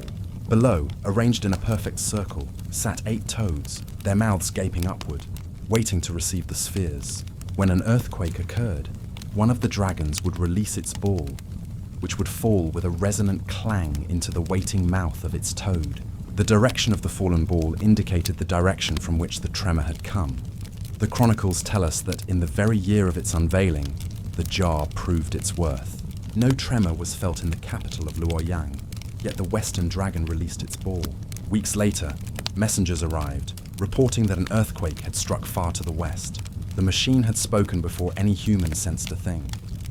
2 millennia later, modern researchers have built replicas, attempting to decipher its hidden workings. And the results astonish. Some reconstructions, using pendulums and internal levers, do indeed respond to seismic waves, triggering the release of a single ball while leaving the others untouched. The mechanism is subtle, balanced, precise. That such an instrument could emerge in the 2nd century, in a world with no written theory of tectonics, no seismographs, no electronics, unsettles the modern imagination. The dragon jar, as it has come to be called, stands at the intersection of science and mystery. On one level, it is a mechanical seismoscope, a tool of observation born of careful study. Zhang Heng was, after all, an astronomer as much as an engineer. He observed the heavens with patience, calculating eclipses and celestial motions. Perhaps it was this same attention to hidden patterns that allowed him to imagine a device for sensing the invisible trembling of the earth. Yet on another level, the jar is a symbol, cloaked in mythic language. Dragons, guardians of rain and earth, embodying power and balance, release their spheres into the mouths of waiting toads, creatures of the earth, of transformation and water. The machine becomes a ritual image, a sacred vessel through which nature speaks. It is here, perhaps, that we glimpse the deeper meaning of Zhang Heng's invention. For the Han worldview did not separate science from cosmology or mechanics from myth. To design such an instrument was not only to measure the ground, but to harmonize with heaven and earth. The seismoscope was both a tool and a symbol of cosmic order, an earthly mirror of the forces that bind the universe together. In the centuries after Zhang Heng, the jar disappeared from history. The knowledge of its inner workings was not preserved in complete detail. The chronicles describe its form, but not its hidden levers. And so, like many ancient machines, it passed into legend. Yet its memory endured, whispered through texts, sketched in fragments until modern times, when engineers once again attempted to make the dragons speak. What is most haunting is not merely that the jar worked, but that it still works. Replicas built in the 20th century, using principles of pendulums and inertia, confirm that the mechanism is sound. The falling of the ball, the voice of the dragon, is no illusion. The bronze vessel, if reconstructed, could still serve its purpose today. A machine 2,000 years old, born in an empire long vanished, proves its relevance in the present. This raises questions that extend beyond archaeology. How did seismic science emerge so early in a world without our theories of tectonics? Was Zhang Heng's invention the culmination of unique genius, or did it draw upon traditions of craft and hidden knowledge long cultivated in silence? Did other cultures too experiment with machines that sensed the earth, now lost to time? We cannot know. What remains is the jar itself, a single thread in the fabric of forgotten technologies that whisper from antiquity. And yet, even as we marvel at its function, we must pause to reflect on its symbolism. For the image of the dragon releasing a pearl, falling into the toad's mouth, is more than a mechanical action. It is a ritual gesture, a drama of balance and release. The dragon, long revered as a celestial being, becomes here a guardian of the unseen. The toad, a symbol of earth and fertility, receives the message. Between them, the tremor of the world is translated into sign and sound. Science and myth intertwine, inseparable. Today, the dragon jar sits in museums, in replicas, admired for its ingenuity. But perhaps its true message lies not only in its mechanics, but in its reminder that knowledge need not be divided. That observation of nature, reverence for symbols, and harmony with the cosmos may together produce inventions that endure beyond their time. In the silence of ancient Luoyang, when the first ball fell into its waiting toad, the sound must have echoed through the bronze hall. A single note, born of Earth's hidden motion, carried through the air like a whisper of inevitability. For the people of the Han, it was more than a warning of distant disaster. It was a revelation that the Earth itself could speak, and that through careful listening, humanity could begin to understand. And so, across centuries, the dragon jar endures. A bronze vessel of dragons and toads, of myth and mechanism, of silence and sound. A reminder that even in the depths of antiquity, the Earth was already being measured, its secret movements translated into human language. A machine, still alive after 2,000 years, waiting for the tremor that will set the dragon's pearl in motion once again. Chapter 19. The Indus Valley Drainage Machines in the baking plains of Sindh and Punjab, where the Indus River once coursed in shifting veins across fertile floodplains, lie the weathered remains of Mohenjo-Daro and Harappa. Their brickwork is sunburnt, their walls softened by time, yet beneath the silence of collapsed walls and dust-choked courtyards lies a system that speaks of rhythm, design, and quiet genius. It is not the soaring temple or the glittering palace that defines this civilization. It is the channel, the conduit, the unseen arteries of a city alive with water and waste, moving in measured balance. For here, almost 5,000 years ago, a people whose names are lost to us built machines of stone and brick that still astonish modern engineers. They were not machines of gears or wheels. They did not gleam with bronze, nor resound with hammer and forge. Their power lay in flow itself, the art of guiding water, of calming its chaos, of allowing a city to breathe with the steady pulse of drains and sewers. At Mohenjo-Daro, the Great Bath still lies at the heart of the city. A rectangle of baked brick bound by bitumen, it remains watertight even after millennia. Around it stretch colonnades and platforms, staircases worn smooth by ritual descent. Water entered through carefully designed channels and left through hidden drains that ensured purity, cleansing, and renewal. Even now, when rain falls upon the ruins, it finds its way into the same channels, carried away as though the ancient engineers still guided it with living hands. From this center of ritual flow outward, the veins of the city. Every street, laid in geometric order, was bordered by covered drains, brick-lined and sealed with fitted slabs. These drains connected to larger sewers, some broad enough for a person to descend, others tilted at precise gradients so that water did not stagnate, but moved with measured speed. Inspection holes and access shafts were built into the system, suggesting maintenance, foresight, and an intimate understanding of hydraulics. Even the houses themselves, modest dwellings of 2 or 3 rooms, were threaded with private bathing areas, connected to the larger system by terracotta pipes. The rhythm of the city was one of water managed, not water endured. Floods, waste, the seasonal torrents of monsoon. All were absorbed, redirected, released. Modern archaeologists, accustomed to finding splendor in monuments, were astonished to find instead an entire culture organized around cleanliness, drainage, and flow. Unlike Mesopotamia, where ziggurats rose like mountains of brick, or Egypt, where pyramids gleamed in desert sun, the Indus Valley's greatest monuments were invisible, hidden beneath the streets, working in silence. We must pause to imagine what life within such a city would have felt like. In Mesopotamian sewage gathered in pits. In early Athens, waste was tossed into alleys. But in Mohenjo-Daro, a family bathed in their courtyard, pouring water across their limbs, watching it vanish into a narrow brick channel. They did not walk streets strewn with refuse, nor inhale the stench of stagnant pools. Their children played beside flowing drains, not open cesspits. The entire city was tuned like a living organism, inhaling water, exhaling waste, pulsing with a rhythm older than most empires. The technology is humble in material, brick, mortar, clay, yet its intelligence outpaces many later societies by centuries, even millennia. Rome, often celebrated for its aqueducts, came more than 2,000 years later. Medieval Europe, by comparison, new streets awash with filth. Only in the 19th century did modern cities begin to design sanitation on a scale comparable to Harappa and Mohenjo-Daro. The Indus Valley had already lived within such balance while the rest of the world remained centuries behind. But how did they learn this? Where did the science of urban hydraulics emerge? There are no surviving texts, no engineering manuals, no carved inscriptions boasting of royal architects. The cities are strangely mute. Their script remains undeciphered, their rulers unnamed. We know them not through their kings, but through their drains. Perhaps this is the most haunting aspect of the Indus Valley, its silence. A civilization so advanced in its material design left no words we can read, no monuments of ego, only systems of balance and flow. In this silence, the drainage systems become something more than infrastructure. They are machines, not of gears, but of rhythm. Each pipe, each gradient, each slab-covered channel is a moving part in a greater design. The city itself becomes a mechanism, its purpose not war or conquest, but the preservation of life and the quiet dignity of order.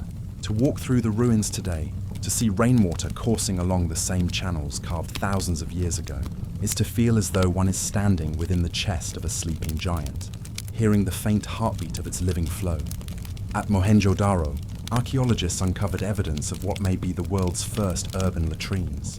Rows of brick cubicles with drainage outlets suggest communal facilities, connected directly into larger sewers. Waste, water, ritual cleansing, all woven together into the fabric of daily life. What other civilization placed such emphasis on purity, not in temples alone, but in every home, every street.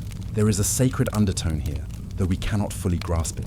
Water, in every ancient tradition, is the substance of life, of rebirth, of renewal. In Mesopotamia, the Abzu was the underground sea of creation. In Egypt, the Nile was the pulse of the gods. In India, the rivers were already revered as mothers. The people of the Indus, though their hymns are lost to us, seem to have built their cities as offerings to water itself. To cleanse, to flow, to carry away impurity, this was their hidden liturgy, performed not in words but in brick and stone. When the civilization declined, when the rivers shifted course and the great cities emptied, the machines of water did not collapse. They remained, silent yet intact, waiting beneath silt and sand. Even now, they are revealed as though they had been abandoned only yesterday. Covered drains still connect house to street, street to sewer, sewer to outflow. The Great Bath still holds water. The gradient of the street still guides flow toward channels long dry. The machine slumbers, but it has not died. To contemplate this is to feel the fragility of memory. For here is a society that achieved balance without warlike monuments, without kings carved in stone. Its legacy is not domination, but order, cleanliness, and rhythm. And yet, because it left no epic inscriptions, its story is fractured, barely understood. We remember empires of blood more easily than civilizations of flow. But perhaps, in this forgotten silence, the Indus Valley whispers a lesson more enduring than any conquest. That true power may lie not in walls and weapons, but in the unseen harmony of water, waste, and life guided together in balance. Tonight, the ruins of Mohenjo-Daro rest under starlight, their drains dry, their baths empty. Yet when the rains come, water still trickles into channels cut by hands long dust. It still finds its path as though guided by the memory of an ancient order. And in that faint trickle, one hears the echo of a civilization whose machines were not built to dazzle, but to endure. A civilization that turned flow itself into a technology of life. In the wide river plains of Sindh and Punjab, where shifting branches of the Indus once nourished green fields and thriving cities, there remain the hushed outlines of Mohenjo-Daro and Harappa. Their walls are sun-warmed and softened by centuries of wind. Their streets are empty, their thresholds broken. And yet, beneath this silence, there lies a different kind of memory. It is not the memory of kings or battles, of monuments raised to ego or empire. It is the memory of water. Here, more than 4,000 years ago, people unknown to us by name designed cities not around palaces or citadels, but around flow itself, the careful orchestration of water and waste, of ritual cleansing and everyday necessity. Theirs was a civilization whose most enduring monuments were hidden beneath the ground. Channels, drains and baths that once pulsed with the rhythm of life. At the heart of Mohenjo-Daro, the Great Bath remains, a rectangle of brick sealed with bitumen, watertight even after the passing of millennia.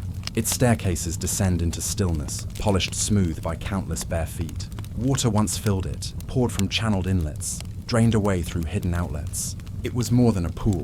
It was a ritual chamber, a sanctum of renewal, where water was invited to wash not just the body but the spirit. Even today, when rain falls upon the ruins, the bath breathes again, filling, emptying, as though the ancient engineers still guide its pulse. From this center radiated the city's living arteries. Streets were laid in precise order, brick-lined drains running their full length. These were covered with fitted slabs, accessible through carefully placed inspection holes, an ancient version of manholes. Each household was connected, not isolated. A family could pour water from their private bathing area, watch it vanish into a terracotta pipe, and know it would be carried away, merged into the rhythm of the larger city. Waste did not linger, disease did not fester. The city itself seemed to inhale and exhale, a vast organism of stone and flow. To modern archaeologists, this was a revelation. In Ur of Mesopotamia, sewage collected in pits. In Athens of classical glory, refuse was hurled into the streets. In medieval Europe, centuries later, filth ran ankle-deep along alleys. But in Harappa and Mohenjo-Daro, long before Rome raised her aqueducts, or Persia cut her qanats into desert rock, sanitation was already a science. A balance had been achieved between water, health, and habitation. A balance so advanced that only in the 19th century would many modern cities begin to equal it. One cannot help but wonder, how did they know? Where did this knowledge come from? No treatises survive. No carved stele boast of architects or kings. Their script remains unread, their names erased. We are left with bricks, drains, and silence. And in that silence, the technology speaks for itself. It whispers of minds who understood gradients, pressure, and the hidden language of water. Minds who left no wars carved in stone, but who built cities that could breathe in harmony with the river. The Indus system was not unique in its reverence for water, though it may have been the earliest to weave that reverence into the bones of a city. Across the world, civilizations too saw water as sacred and sought to master its flow. In the deserts of Persia, qanats were carved, long underground channels, tapping hidden aquifers, carrying life across miles of barren land. In the valleys of Rome, aqueducts arched across landscapes, channeling mountain springs into marble fountains. In Petra, the rose-red city carved into sandstone cliffs. Hidden pipes and cisterns stored every drop of seasonal rain. And yet, the Indus Valley stands apart. The qanats and aqueducts were built to glorify empire, to sustain expansion. The systems of Petra, ingenious as they are, served a city carved as much for display as survival. But the Indus drains were humble, unseen, democratic. They reached into every house, down every lane, touching the lives of rich and poor alike. They were not built to impress invaders or awe the gods, but to ensure balance within daily life. The machine of the city was not a spectacle, but a heartbeat. It is tempting to imagine that these technologies were born in isolation, but perhaps they were part of something deeper, a forgotten continuum of hydrological genius, a memory older than nations, shared across cultures, passed like a whisper from river valley to desert, from one forgotten people to the next. The qanats, the aqueducts, the cisterns, all can be seen as echoes, variations on a theme first performed in the Indus. When the Indus cities fell, when the rivers changed their course and populations drifted away, the machines of water did not truly break. They fell silent, but they endured. Excavations have revealed them intact, covered drains still lined with brick, pipes still linking homes to streets, slopes still angled with mathematical precision. Even today, when rare rains fall upon the ruins, water finds the same paths, flowing into the same channels, disappearing into the same outlets as it did 4,000 years ago. To stand there, to watch the water trickle, is to feel that the city still breathes faintly, like a giant in slumber. A civilization that once pulsed with life lies dormant but not gone. Its story waits not in words carved into monuments, but in the sound of water finding its course through ancient stone. Perhaps this is their legacy. Not conquest, not glory, but rhythm. The unseen rhythm of water guided, waste removed, life preserved. A legacy that outlasts names, that endures beyond collapse, that speaks in silence to those who will listen. The ruins of Harappa and Mohenjo-Daro now sleep under the stars, their channels dry. But when the rains return, the ancient machine stirs again, whispering of a time when humanity built not for war, but for balance, not for kings, but for the quiet dignity of flow. Chapter 20. The Olmec Magnetic Mirrors, in the steaming lowlands of Mesoamerica, where rivers coil like serpents through forests thick with humidity and cicadas, lie the vestiges of the Olmec world, known to us only through fragments, colossal heads of basalt, jade figurines, and enigmatic carvings. This ancient people still whisper their secrets from the soil. Among the most haunting of their relics are mirrors. Not mirrors of glass, framed in gilt, but discs of iron ore, hewn from the earth, shaped, polished, and made to shine with a brilliance that has endured for nearly 3,000 years. To hold such a mirror, if one is fortunate enough to stand before it in a museum, is to confront a paradox. Its surface, though worn by time, still flashes back an image, as though it has waited patiently for centuries to resume its work. Yet the Olmec did not only craft mirrors as ornaments of vanity. Some of these iron ore discs, particularly those of hematite and magnetite, carry another secret. When tested with modern instruments, several align naturally to the geomagnetic north, as though they had been imbued with intention, as though they had been calibrated not just for reflection, but for orientation. The thought is unsettling. A civilization that rose and fell long before Rome, long before Athens, may have had an awareness of Earth's hidden magnetic currents. Whether by accident or by design, the Olmec mirrors embody a technology that refuses to sit comfortably within the expected narrative of human development. Scholars have debated their purpose. Some argue that these mirrors were purely ritual, gateways for shamans who believed that polished stone could reveal other worlds. In many indigenous traditions of the Americas, the reflective surface is a threshold, a liminal space between the human and the divine. To gaze into it was not simply to see one's face, but to peer into the underworld, or the sky world, or the hidden realms where ancestors and spirits dwell. In this interpretation, the mirror is a portal, and yet there is more. The precision of the polishing is astonishing. Some Olmec mirrors are concave, capable of focusing light into a single point. Experiments with replicas have shown that such mirrors can ignite tinder, harnessing the sun's fire with startling efficiency. Others are convex, broadening the field of view, capable of capturing wide reflections. This duality of fire-making tool and vision-widening instrument hints at a culture not only steeped in ritual, but also grounded in experimentation. Then there is the magnetic question. Magnetite, unlike other stones, responds to the unseen field of the planet itself. That the Olmecs selected this ore, shaped it, and polished it into mirrors that sometimes orient north, raises possibilities that remain uncomfortably open. Were these instruments of navigation, tools for aligning temples or tracking the sky? Or was the magnetism incidental, a byproduct of the chosen material? The fact that some align and others do not has fueled both skepticism and fascination.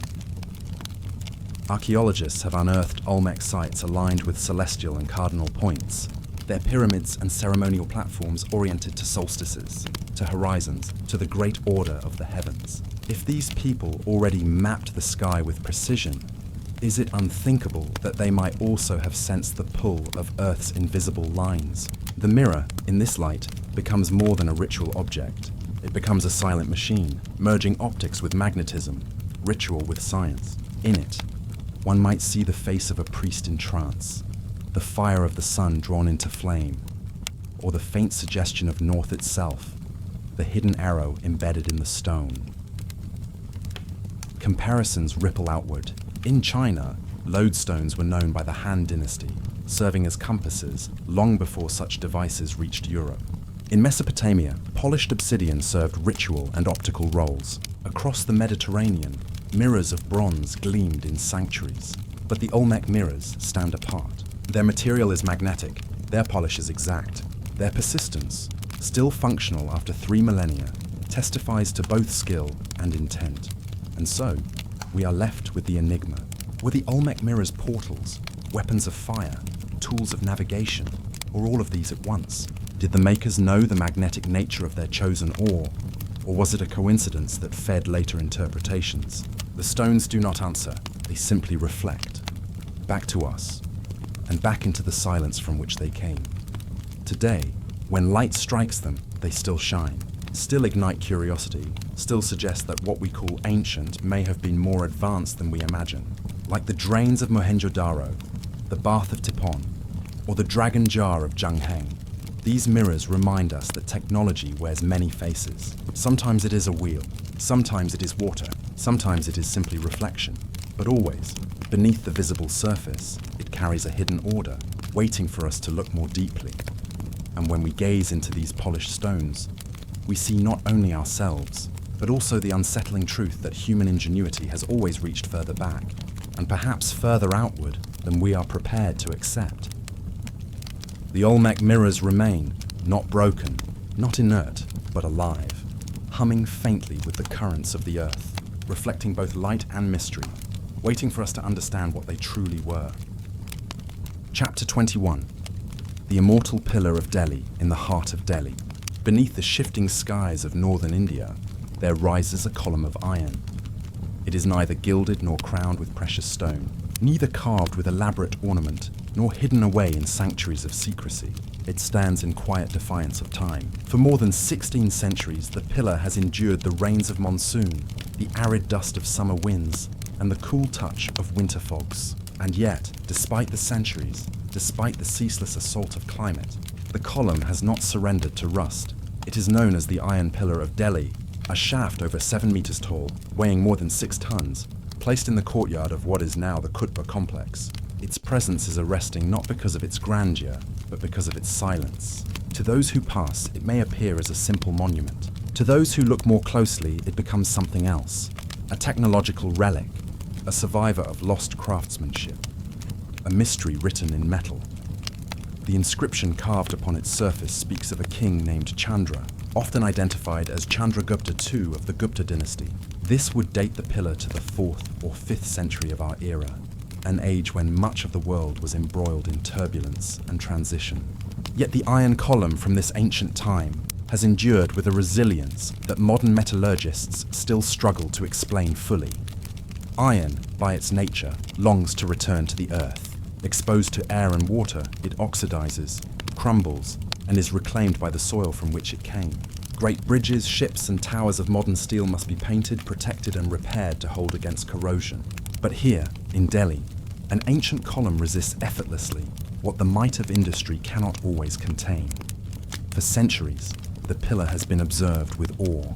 In medieval times, it was thought to possess divine blessings, a talisman of eternity forged under the favor of gods. Later, when British scholars examined it, they recognized not miracle, but metallurgy. Yet the astonishment only deepened, for analysis revealed something extraordinary. The pillar is composed of nearly pure wrought iron, with a content of phosphorus that acts as a shield. This unique composition, combined with the dry climate of Delhi and a thin protective film of crystalline iron hydrogen phosphate that coats its surface, has granted the pillar a near immortality. But to explain its preservation is not the same as to explain its making. How, in the 4th century, could artisans smelt and forge such an immense quantity of iron with such purity? The pillar is not cast in a single pour. Instead, it was built by forge welding, hammering together large lumps of iron into a seamless whole, an achievement that would demand immense skill, coordinated labor, and knowledge that seems advanced even by later standards. To imagine its forging is to imagine a theatre of fire and hammer, furnaces blazing in the Gupta lands, bellows feeding air into crucibles, men laboring to extract blooms of iron from the smelter's heart. Piece by piece, these blooms were beaten and joined, the sparks of their collision fusing the metal into unity. The task was not one of days, but of years, a generational work, where smiths transmitted knowledge as carefully as they transmitted fire. The column that now rises in Delhi is not only a monument, but the embodiment of a process, a memory of techniques refined to a degree few today can replicate with such scale and purity. And what was its purpose? Scholars debate. Some suggest it was first erected in Udayagiri, a sacred hill of the Gupta kings, before being transported to Delhi centuries later. Its placement may have honored Vishnu, the preserver, aligning the eternal endurance of metal with the eternal order of the cosmos. Others see in it a royal boast, a demonstration of power, wealth, and technological mastery. Whatever the intention, the result is more than symbolic. It is functional, a standing demonstration that metallurgical science, even in antiquity, could achieve feats that echo into the present. Comparisons are inevitable. In Egypt, bronze and stone endured the desert. In Mesopotamia, clay tablets survived the millennia. In the Andes, masonry was cut with precision that defies replication. And in India, iron was tamed, purified, and made eternal. Each civilization, it seems, left behind a machine. Not always a machine of gears or wheels, but a machine of endurance, a structure that continues to function centuries after its makers have vanished. The Delhi pillar is one such living mechanism, a metallurgical engine of survival. Its mystery is twofold. One lies in its technical achievement, the question of how smiths could sustain the furnace heat, the forge welding, the precise balance of elements needed to create such purity. The other lies in the loss, for though India would later master crucible steel, producing the legendary woots that travelled into Damascus blades, the exact method of the pillar's making slipped into obscurity. It stands as a monument not only of endurance, but of forgetting, a reminder that human knowledge rises and recedes like the tide, and still it stands, its surface cool beneath the hand, its shadow stretching across the stone courtyards, where visitors from across the world gaze upward in silence. Some touch it, perhaps still echoing the old legend that to encircle it with one's arms is to be granted wishes. Others simply stand, eyes lifted, wondering how such a column could have been born from fire so long ago.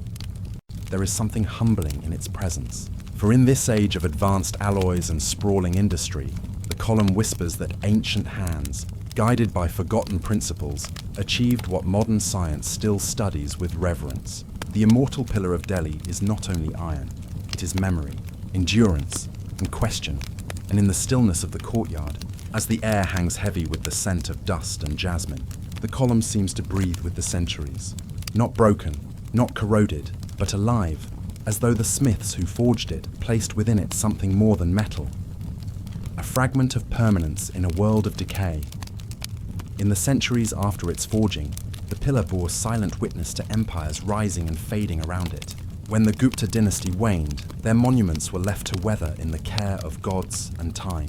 Yet the pillar endured, unmoving, a vertical shadow across the shifting map of India.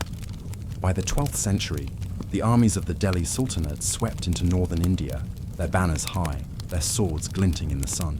It was during these conquests that the Qutb complex was built, with its towering minaret and prayer halls. The iron column, older by centuries, was drawn into this new sacred space, placed not as a spoil, but as if it had always belonged. A survivor reabsorbed into the living architecture of empire.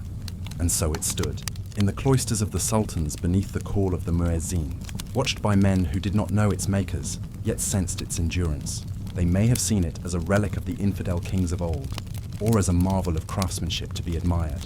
Still, the iron resisted, neither conquered nor diminished. Later came the Mughal emperors, whose courts blended Persian refinement with Indian soil. Chroniclers wrote of jewels, gardens, and palaces, but they also noted the strange column of iron, untarnished by centuries. For them, as for those before, the pillar must have seemed enchanted. They lived in a world where swords and cannons rusted within years. Yet this upright sentinel defied the natural laws. It was a curiosity, and perhaps a quiet reminder that even in the grandeur of Mughal Delhi, there were older powers at work, older secrets in the earth. When the British arrived, armed with the methods of modern science, they measured, scraped, and analysed. In 1831, a Scottish engineer named John Prinsep studied its inscription and identified the name of King Chandra. Later metallurgists tested samples and puzzled over its resistance to corrosion. They described the crystalline film, the phosphorus content, the welding of iron blooms. But even their explanations carried a note of humility. For to describe the phenomenon is not to dissolve its mystery. The pillar stood through it all. Invaders and rulers, scholars and pilgrims, kings and commoners. None could claim it fully. It is a relic that belongs not to one faith, not to one empire, but to time itself. And yet perhaps the most mysterious aspect is its quiet survival against violence. Wars tore through Delhi. Armies looted temples, toppled statues, and melted sacred metals for coin or cannon. The Mughals melted down many Hindu bronzes. The Sultanate repurposed ancient stones for their mosques. The British stripped palaces for curios. But the pillar was never destroyed, not melted, not cut, not removed, as though something protected it, or as though each ruler, in their own way, sensed that the column was not to be touched. Even in the colonial age, when industrial furnaces roared and iron was forged in quantities unimaginable to the ancients, engineers admitted that the purity of the Delhi pillar could rarely be matched without advanced methods. In an era when the factories of Sheffield and Birmingham produced steel for railways, warships, and skyscrapers, the simple fact remained. The pillar of Delhi, wrought by hands long forgotten, stood untarnished in the open air without protection. Chapter 22. Forgotten Gears of Samarkand. Beneath the vast skies of Central Asia, where desert winds sweep across the Silk Road and the horizon unfolds like an endless parchment, lies the city of Samarkand. For centuries, its domes and turquoise mosaics have shimmered like jewels in the sun. But within its heart, hidden beneath layers of dust and time, rests something stranger than mere monuments. The bones of a machine, an observatory so grand, so precise, that it blurred the line between architecture and instrument. In the 15th century, when Europe was still fumbling through the late shadows of medieval thought, Ulugh Beg, grandson of the conqueror Timur, turned his eyes not toward conquest, but toward the heavens. He built not fortresses of war, but fortresses of calculation. Around him, artisans, scholars, and visionaries gathered, weaving together threads of Greek astronomy, Persian mathematics, and Indian star lore. What they left behind was more than an observatory. It was a cathedral of the stars. At the center, stood a structure unlike any the world had seen. A sextant carved directly into the earth.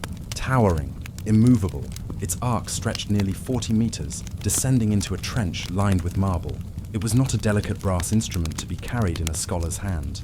It was the ground itself shaped into precision. Day after day, sunlight traced its arc, and the shadow of the heavens fell upon its scale. From this simple, vast device, the movement of stars could be marked with astonishing accuracy. Degrees measured not by fragile gears, but by the turning of the earth itself. To stand within it today is to feel the immensity of both vision and patience. The observatory no longer rises in its full glory. Only fragments remain, yet the trench of the sextant endures, open to the sky. One can still imagine the scholars, robed against the desert night, walking along its edges with wax tablets in hand, whispering calculations as constellations wheeled overhead. Their results, recorded in the Great Star Catalogue known as the Zij-i-Sultani, listed the positions of over 1,000 stars with a precision that would not be matched in Europe until centuries later, with the work of Tycho Brahe. And yet, unlike the northern astronomers whose instruments relied on brass and wood, Ulugh Beg and his circle built machines of stone, aligning them with the axis of the world itself. But what remains most haunting is the sense of what has been lost. The observatory was more than its sextant. Chroniclers spoke of armillary spheres, quadrants, clepsydras that measured the passage of hours by the dripping of water. There may have been gearwork, perhaps wooden or bronze, long vanished, devices for tracking celestial movement, turning with the rhythm of the stars. These mechanisms, described faintly in passing, dissolve into silence in the centuries that followed. Samarkand's observatory, once the pride of empire, was abandoned after Ulugh Beg's assassination. Scholars scattered, knowledge fell into disuse. The machine of stone and sky was left to the desert, and yet, even ruined, its precision still lingers. Replicas of its methods demonstrate how exact it was, aligning stars to within arc minutes of their true positions. How did they achieve such clarity, without telescopes, without glass lenses, without the optics we consider essential? They used patience, they used scale, they transformed the earth itself into an instrument. What we build today in metal and circuitry, they carved from marble and silence. The forgotten gears of Samarkand are not literal wheels of bronze turning in darkness. They are metaphors made real in stone arcs, in the steady drip of water clocks, in the calculations of men who believed that to measure the heavens was to glimpse divine order. These were gears of knowledge, interlocking traditions, Greek geometry, Islamic algebra, Indian numeration, turning together in a city at the crossroads of empires. Walking among the ruins, the air carries both serenity and sorrow. The sextant's trench lies quiet now, filled at times with grass, at times with shadow. The domes of Samarkand rise in the distance, their turquoise tiles glowing in the light of dawn. But if one closes the eyes, the past awakens, the rustle of parchment, the soft tread of sandals on stone, the low voice of a master reciting star names. The gears turn again, not of bronze, but of memory. The observatory of Ulugh Beg reminds us that knowledge is fragile, that even the most enduring machines can be silenced not by rust, but by forgetting. For centuries, the observatory lay hidden, its star catalogue dispersed, its instruments dismantled, only fragments whispered of its greatness. And yet, rediscovered in modern times, the sextant proves itself still functional. It continues to mark the heavens, even after 500 years of abandonment. Like Petra, like the aqueducts of the Andes, like the immortal Pillar of Delhi, the observatory of Samarkand belongs to that hidden lineage of machines that endure beyond their makers. Machines of faith, of stone, of water, of iron, of sky. Not engines in the modern sense, but living testaments that the ancients, in their silence, touched truths still beyond us. Samarkand's forgotten gears lie quiet now, but above them, the same constellations burn, steady, eternal, waiting for the day when human eyes will once again measure their turning and remember. Chapter 23, The Perpetual Sound of Stone. Chimes across the continents, across millennia, humanity discovered a secret not in metal or fire, but in stone. Hidden within the solidity of rock lies an echo, a voice waiting to be coaxed into the air. It is a paradox both simple and profound. The most unyielding of materials, when shaped with care, becomes a vessel of music. These are the lithophones, ancient chimes of stone, whose tones still carry into the present, with clarity undimmed by the passage of time. In the hills of southern China, scholars have uncovered sets of flat stones, carved to precise dimensions, suspended in wooden frames. When struck, they release tones of remarkable purity, each one ringing out as though from a crystal bell. These instruments, called bianqing, were once played in ritual courts more than 3,000 years ago. Their sound was not accidental. Their creators discovered that certain rocks, dense, fine-grained, resonant, could be tuned by careful shaping, thinning, or cutting. The result was a scale of notes, arranged not by intuition alone, but by deliberate, mathematical understanding of pitch and harmony. To stand in a museum where these stones are displayed is to stand on the threshold of time itself. When the mallet strikes, the note seems to hang in the air, unbroken, untouched by age. Unlike wood, which cracks, or metal, which corrodes, the lithophone remains eternal. Its voice is the same today as it was in antiquity, a sound that has crossed centuries intact. One cannot help but feel that the ancients, who first brought forth this resonance, intended it as a message to the future, a sound designed to survive. Far from China, on the African continent, similar discoveries emerge. In the rugged landscapes of Nigeria and Cameroon, archaeologists have uncovered stones known as gong rocks. These are natural boulders, sometimes only subtly shaped, that produce ringing tones when struck with smaller stones. Local traditions speak of their use in ceremonies, their vibrations carrying messages across valleys. Here too, the sound is haunting in its persistence. Each strike releases a metallic clarity from a body of rock that seems otherwise inert. It is as though the earth itself had been tuned. The resonance of lithophones is more than music. In both Asia and Africa, their role often bridged the sacred and the scientific. They were used in ritual contexts, summoning spirits or harmonizing with cosmic order. But they were also instruments of measurement. The stability of their tones allowed early cultures to anchor systems of pitch, to construct scales that later shaped the music of entire civilizations. Unlike the voice, unlike wooden flutes or stringed lutes, the stone chime did not waver. It held its frequency with a constancy that borders on the mechanical. In this sense, the lithophone is a kind of machine, a device engineered not for movement of gears or flow of water, but for the vibration of air. Its endurance makes it unlike any other ancient instrument. The lyres of Sumer, the flutes of Egypt, the drums of forgotten tribes, all these decay, their voices silenced by rot and weather. But the stone chimes remain, their tones immune to entropy. Thousands of years pass, yet they still sing. Imagine then, an ancient court in Zhou dynasty China. Rows of stone chimes hung in lacquered frames, the air alive with their crystalline resonance. Ritual officials, robed in silk, struck them in patterns that mirrored celestial order. Each tone linked to planets, to seasons, to the cycles of the year. The sound would not have been merely music, but cosmology, each strike a binding of heaven and earth. And in Africa, picture the twilight of a ritual gathering, where the ringing stones carried prayers into the air, their sound echoing over landscapes that had heard the same notes for untold generations.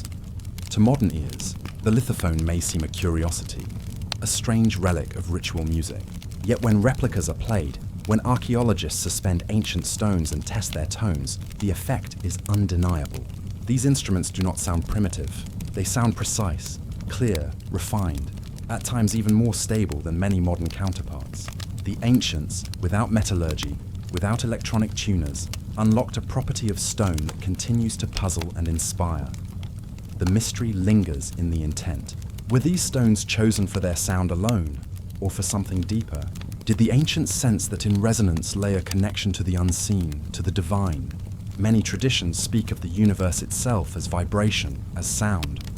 Whether the Hindu Om, the Chinese concept of harmony, or the African idea of the earth's voice, the lithophone seems to embody this idea physically, the world itself, struck into song. Even today, some lithophones remain in active use.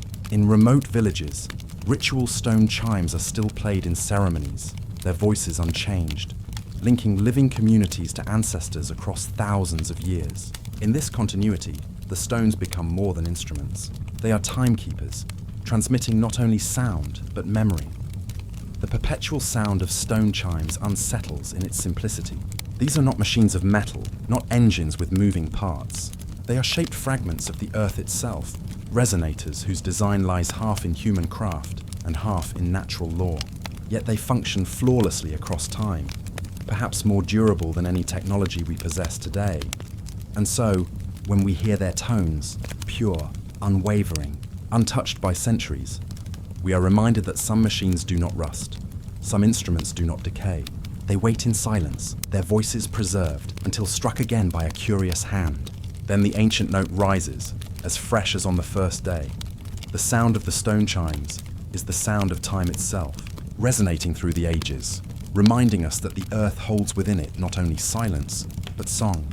Across the continents, across millennia, humanity discovered a secret not in metal or fire, but in stone.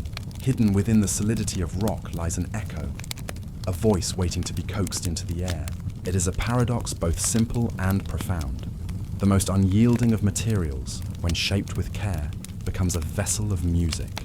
These are the lithophones, ancient chimes of stone, whose tones still carry into the present, with clarity undimmed by the passage of time. In the hills of southern China, scholars have uncovered sets of flat stones, carved to precise dimensions, suspended in wooden frames. When struck, they release tones of remarkable purity, each one ringing out as though from a crystal bell. These instruments, called bianqing, were once played in ritual courts more than 3,000 years ago. Their sound was not accidental. Their creators discovered that certain rocks, dense, fine-grained, resonant, could be tuned by careful shaping, thinning, or cutting. The result was a scale of notes, arranged not by intuition alone, but by deliberate, mathematical understanding of pitch and harmony. To stand in a museum where these stones are displayed is to stand on the threshold of time itself. When the mallet strikes, the note seems to hang in the air, unbroken, untouched by age. Unlike wood, which cracks, or metal, which corrodes, the lithophone remains eternal. Its voice is the same today as it was in antiquity, a sound that has crossed centuries intact. One cannot help but feel that the ancients, who first brought forth this resonance, intended it as a message to the future, a sound designed to survive. Far from China, on the African continent, similar discoveries emerge. In the rugged landscapes of Nigeria and Cameroon, archaeologists have uncovered stones known as gong rocks. These are natural boulders, sometimes only subtly shaped, that produce ringing tones when struck with smaller stones. Local traditions speak of their use in ceremonies, their vibrations carrying messages across valleys. Here too, the sound is haunting in its persistence. Each strike releases a metallic clarity from a body of rock that seems otherwise inert. It is as though the earth itself had been tuned. The resonance of lithophones is more than music.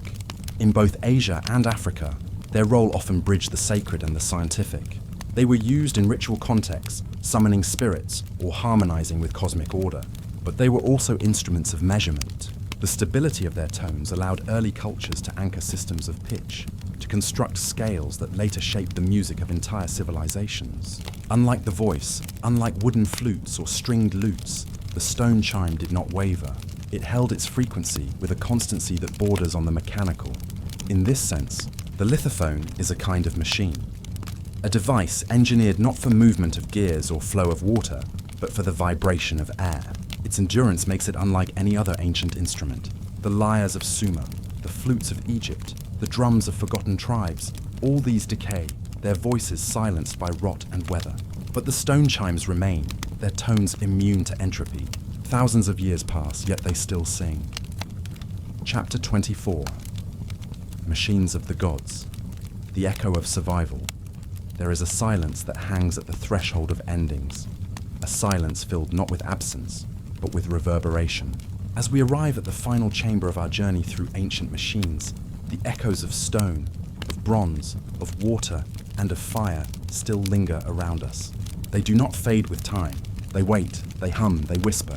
Each artifact we have passed, a column that resists rust, a mirror that aligns with the magnetic north, a jar that senses the tremor of the earth, seems less like a relic of invention and more like a fragment of memory. Why is it that so many of these devices still work? Why do the stones still sing? Why do the channels of Petra still hold water? Why does the pillar of Delhi still shine with iron untouched by decay? These are not merely coincidences of durability. They are threads woven into the fabric of survival, tools created in ages when technology was not a luxury. but a means of alignment with forces greater than humanity itself.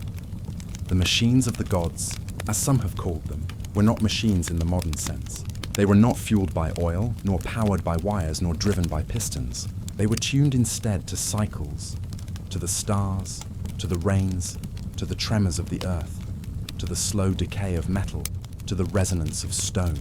They were extensions of human awareness, instruments not of conquest, but of listening. They allowed civilizations to endure, to predict the seasons, to preserve water in desert lands, to measure the passing of time when all else failed. Perhaps this is why they still function, for their purpose was never to dazzle, never to dominate, but to harmonize. A water channel carved into sandstone works as well today as it did 2,000 years ago, because it was made to follow gravity, not to fight it. A bronze seismoscope still tips its ball into the waiting mouth of a toad, because it follows the Earth's tremor, not human will. A polished mirror of iron ore reflects light across millennia, because its surface aligns with laws of magnetism deeper than human memory. And yet, there is unease in this endurance. If we, with our alloys and machines, struggle to reproduce the purity of the Delhi pillar, what does it say of its makers? If we, with satellites and sensors, still marvel at the precision of Ulugh Beg's sextant, what does it reveal of forgotten astronomers? If we, with our laboratories, stumble to explain the resonant perfection of stone chimes, who then first heard the music within the rock? It is here, in these quiet dissonances, that the hum of survival becomes the whisper of something more. Were these machines born only of practical necessity, or were they echoes of something older, fragments of knowledge carried forward from a time before recorded history, guarded in ritual, hidden in architecture, preserved in metal and stone?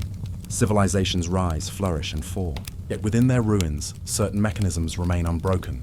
It is as though, in the long twilight of memory, humanity planted seeds of survival that could not rot, knowledge that could not be forgotten, because it was not stored in fragile scrolls or fading voices, but in stone channels, in tuned slabs, in alloys that refuse decay. What if these are not simply inventions, but messages, not to their contemporaries, but to us? A way of saying, this is what matters, this is what endures, this is how to live in balance, should the world collapse and rise again. When we listen closely, the message seems always the same. Do not seek to overpower the forces of nature. Seek instead to harmonize with them. The ancients understood the fragility of life, the thinness of survival, and so their greatest technologies were not weapons alone, but instruments of preservation. Machines that measured, machines that endured, machines that listened. Even their mysteries point towards survival. Why build a water system in Petra so elaborate that it still flows? Because in the desert, water is life. Why shape stone to sing with perfect clarity? Because sound is memory, ritual, cohesion. Why forge a pillar that does not rust? Because iron is strength, and strength must last. Why craft an earthquake detector in bronze? Because to know when the earth shakes is to save those who dwell upon it. Across time, these fragments gather into a pattern less about invention for invention's sake, and more about the cultivation of resilience. It is as though humanity, again and again, reached the brink of forgetting and placed before itself small, unbreakable reminders. And yet, in every reminder, there is also mystery, the chime that vibrates with uncanny precision, as though struck to resonate not only with air, but with something deeper. The pillar that resists not only rust, but time itself, glowing with impossible purity. The jar that senses quakes invisible to human senses, as if listening to the voice of the earth itself. Machines that should not exist, yet do. Machines that still work, while their makers lie long forgotten. As we drift through this silence, it is tempting to ask, were these simply products of trial and error, or were they the lingering shadows of a science more ancient than history? Fragments from civilizations that did not survive, but left behind clues of what survival once required. Comparative mythology whispers of golden ages, of times before the flood, when knowledge was given by gods or preserved by sages. Could it be that the machines we see, scattered across continents, separated by cultures, are remnants of this older inheritance? Perhaps not literal gifts from deities, but echoes of a survival technology so essential that it imprinted itself upon the memory of humanity. We cannot say. The questions remain unanswered, as perhaps they were meant to. Mystery is itself a form of preservation, ensuring that curiosity does not sleep, that the search never ends. And so, we close not with conclusions, but with reverence. For the machines of the gods are still among us, in pillars that shine, in stones that sing, in channels that flow, in mirrors that reflect the silent pull of the earth. They endure where we may not. They wait where memory falters. They hum beneath the surface of the world, whispering that humanity's forgotten engineers may not be gone, but only sleeping, their voices preserved in the notes of stone, in the flow of water, in the shimmer of untarnished iron. As the echoes fade, as the documentary of ruins and relics dissolves into silence, one truth alone remains, that survival is itself a machine, delicate yet enduring, fragile yet eternal, and in the faint hum of ancient mechanisms, still alive around us, we hear the echo of our own future. The sound is not loud. It is subtle, almost imperceptible, but if one listens with patience, with reverence, one can still hear it. The perpetual murmur of machines not yet extinguished, the heartbeat of a wisdom that lingers in stone. And so we descend into silence, not empty, but filled with resonance. The machines of the gods continue to work, and their whisper follows us into the long night.